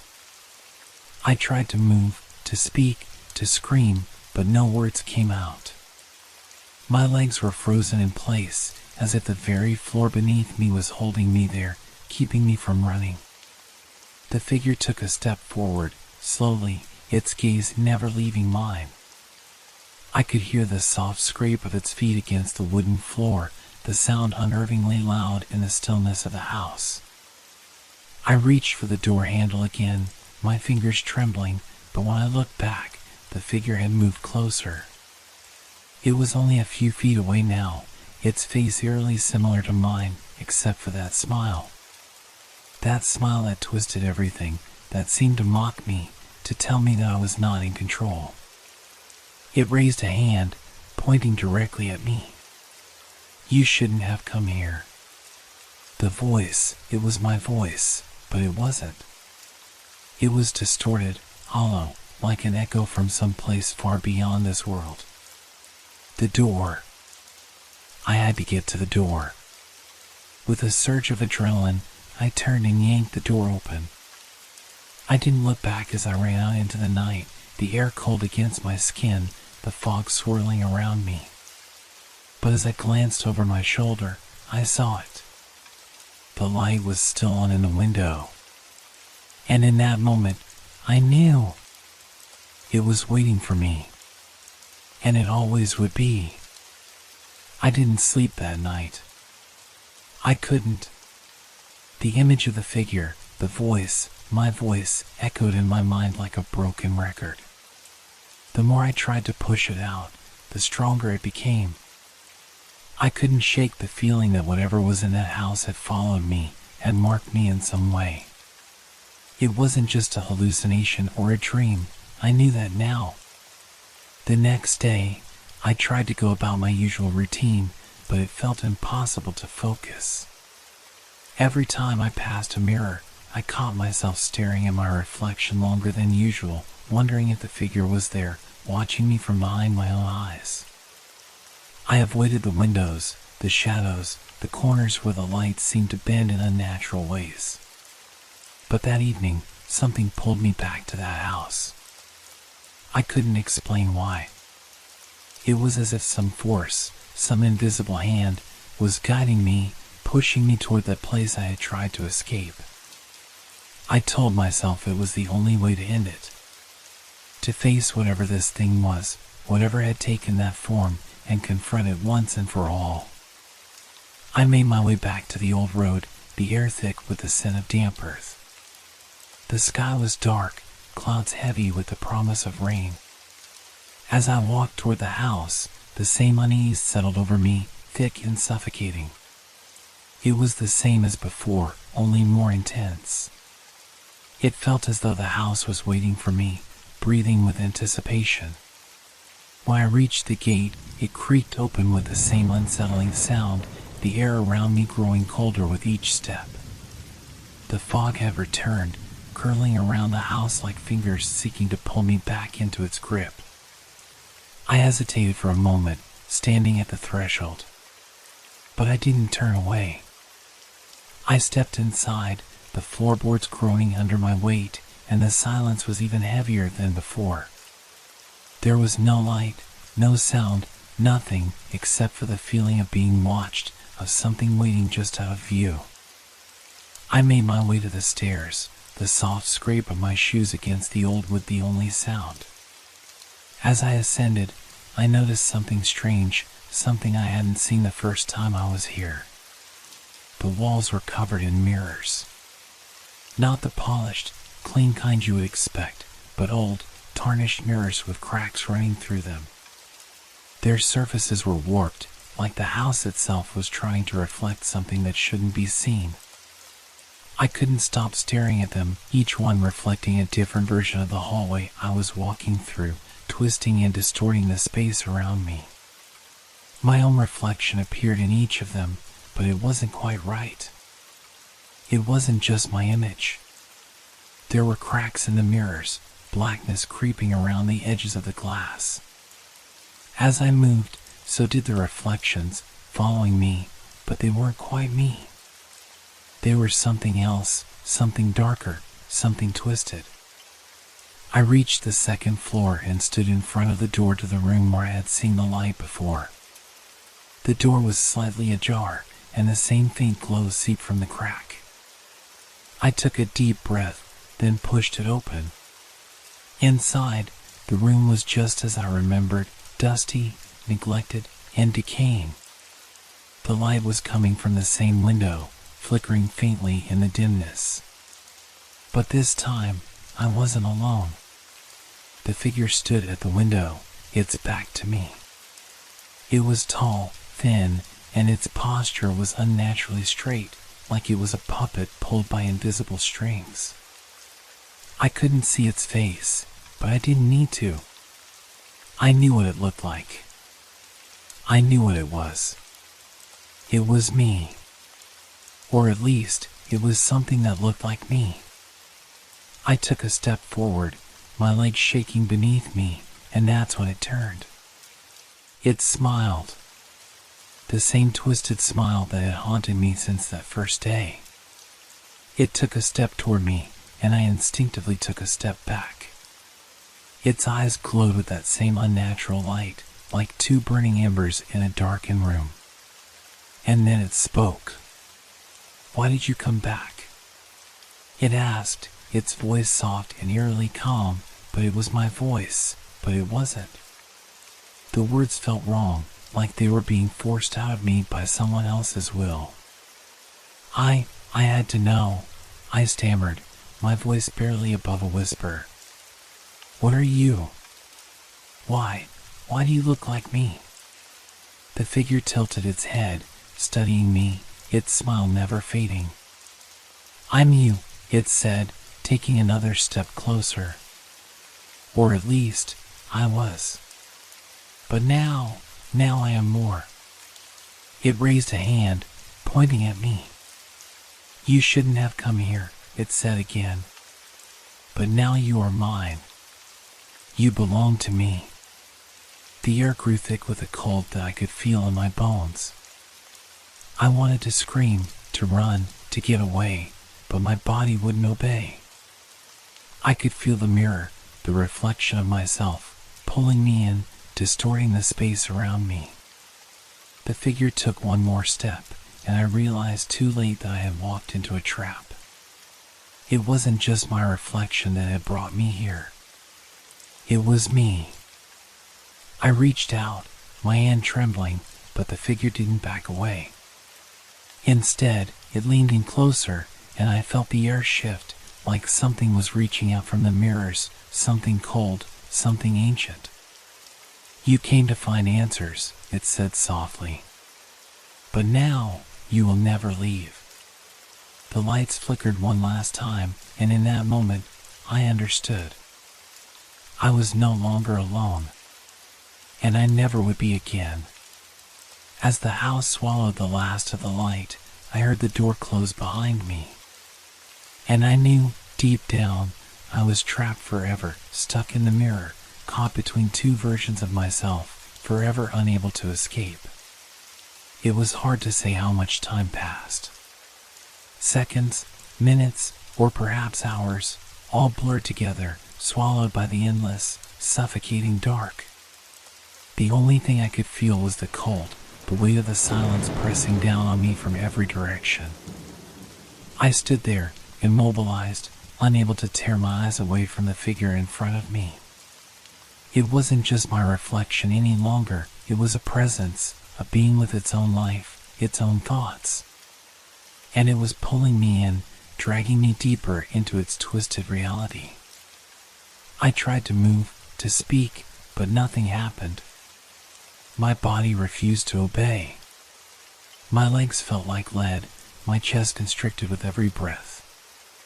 The figure in front of me smiled wider, its eyes glowing with that unsettling, otherworldly light.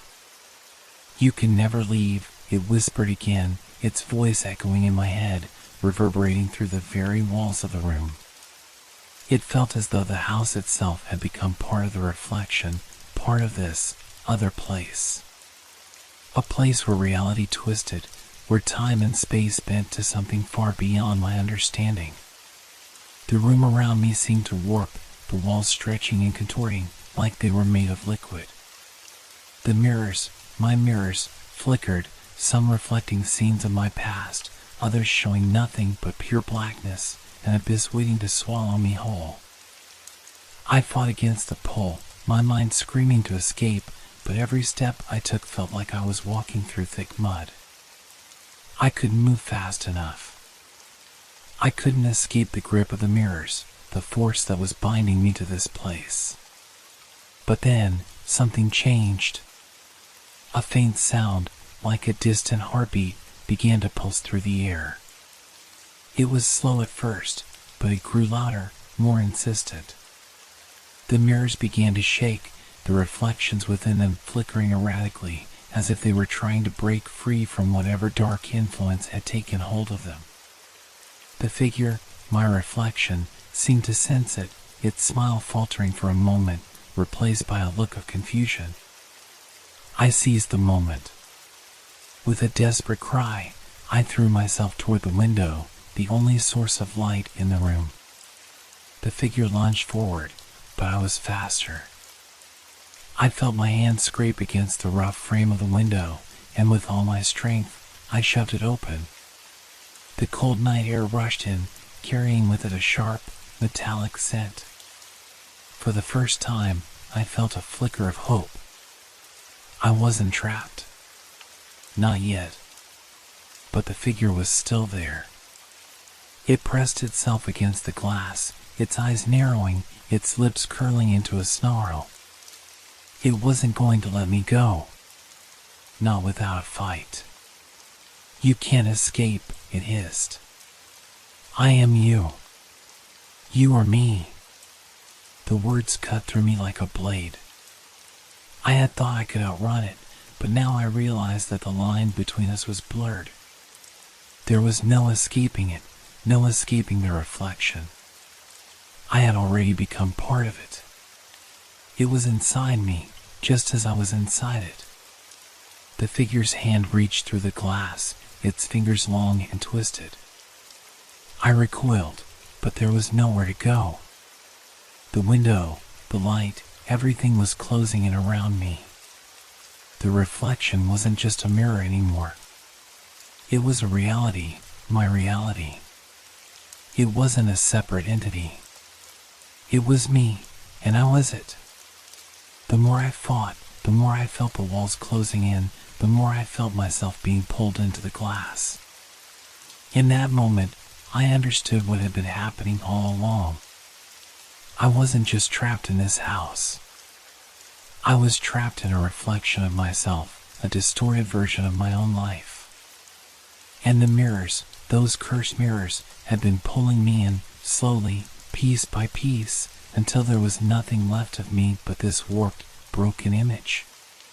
The heartbeat, that distant thumping sound, was growing faster now. It was no longer just an echo. It was my heartbeat. My mind. My soul. I had become part of the house. Part of the mirror. And then it stopped. The room fell silent. The mirrors stopped flickering. The figure, my reflection, was gone. I was left alone in the darkness, but I could feel it, the weight of it pressing in on me, the feeling that I was no longer alone, that something was still watching me from the other side. The mirrors were still there, but now they were quiet, still, reflecting nothing but the void. I turned, finally free to move, but when I looked at the door, I saw it. A reflection of myself, standing just behind me in the hallway. Silent. Watching. I closed my eyes, my hands trembling. I couldn't run anymore. I was already there. And I knew, in my heart, that I would never leave. Not truly. Not ever. The house, this place, this reflection had consumed me. The world outside, the life I had known, all of it seemed distant, as though it had never existed. I was a part of this now, a piece of something I could never escape. A shadow in a broken mirror. I tried to leave. I tried to break free, but the house wouldn't let me go. Every door, every window, every path I tried to take led me back to the mirrors. And in those mirrors, I could always see myself. Watching me. Waiting. There was no escaping the reflection. I was its prisoner now. Trapped in a world that wasn't mine, in a reality that wasn't real. And I would never be free. The darkness pressed in around me, thick and suffocating. It seemed to stretch endlessly, like a vast ocean of shadows, and I was its only occupant. No matter how far I walked, no matter how many mirrors I avoided, I was always surrounded by them, their reflections haunting me, their surfaces pulling me deeper. I reached the stairs, my feet stumbling, unsteady. Each step felt heavier than the last. I had to get out. I had to wake up. But how? The house was no longer a place of walls and windows.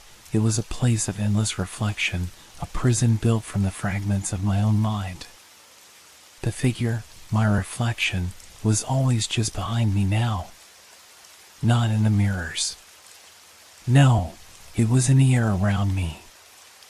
I could feel it, just at the edge of my vision, standing as still as I was. Its presence was overwhelming, like a shadow that had become more than a mere absence of light. It was alive, feeding off my fear, my confusion, my desperation. I found myself in the hallway again, the one with the cracked mirrors. I had walked through this same space countless times, but it never felt the same. It always shifted. Always changing, just like me.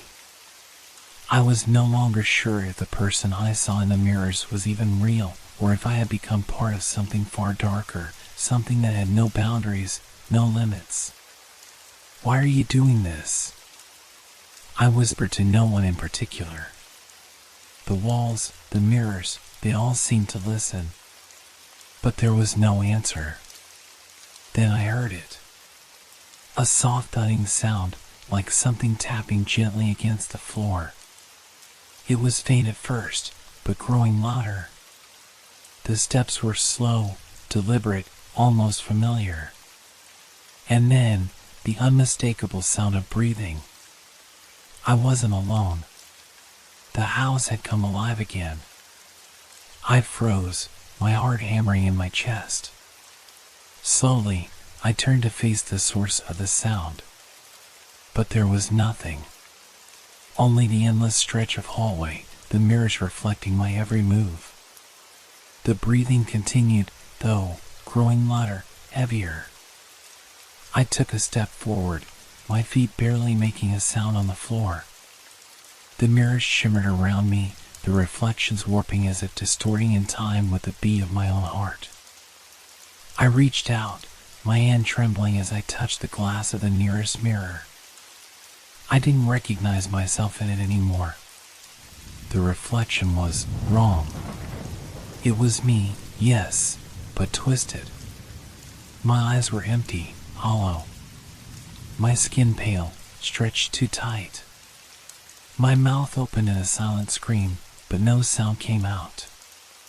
And then, the reflection moved. It grinned, a twisted, cruel smile spreading across its face.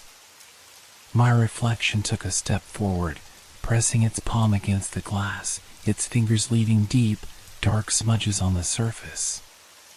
It was no longer just a reflection. It was reaching for me. A sudden, sharp pain shot through my chest. I gasped, stumbling back. It was as if the reflection had grabbed hold of me, pulling at my very soul.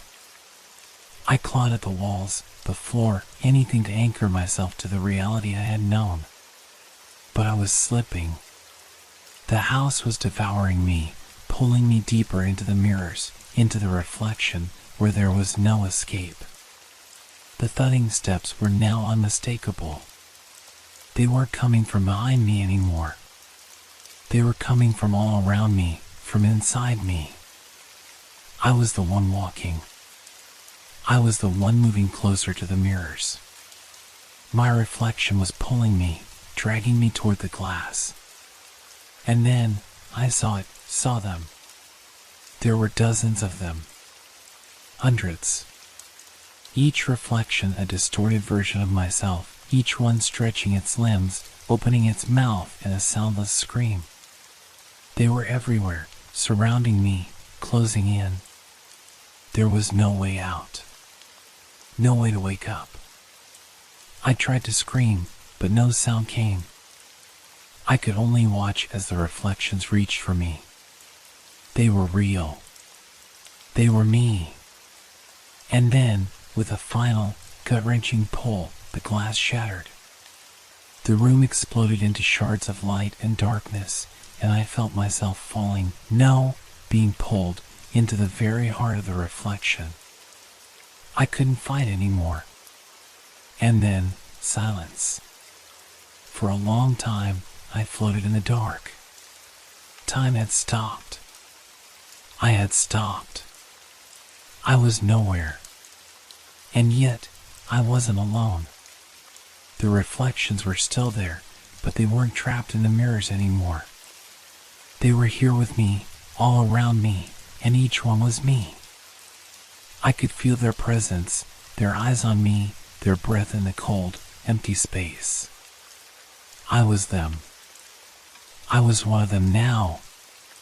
And I understood, deep within my mind, there would be no escape. This was the end of the line.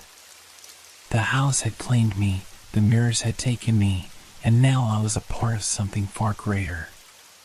Something beyond the physical world. I closed my eyes, resigned to my fate. The reflections had won.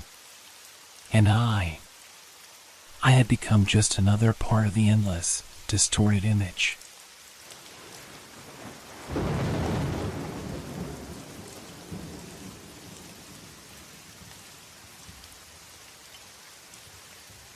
Thank you for making our stories part of your relaxation time. We hope they brought you a sense of peace and transported you to a world of fantasy and mystery. If you enjoyed the stories, feel free to leave us a review. Your feedback inspires us and helps us make the content even better. Now, unwind to the calming sounds of rain and thunderstorms, which will continue to set a tranquil mood. Let these sounds carry you gently into the realm of dreams. Don't forget to like our page if you haven't yet. Wishing you a restful night's sleep. Relax, rest well, and good night.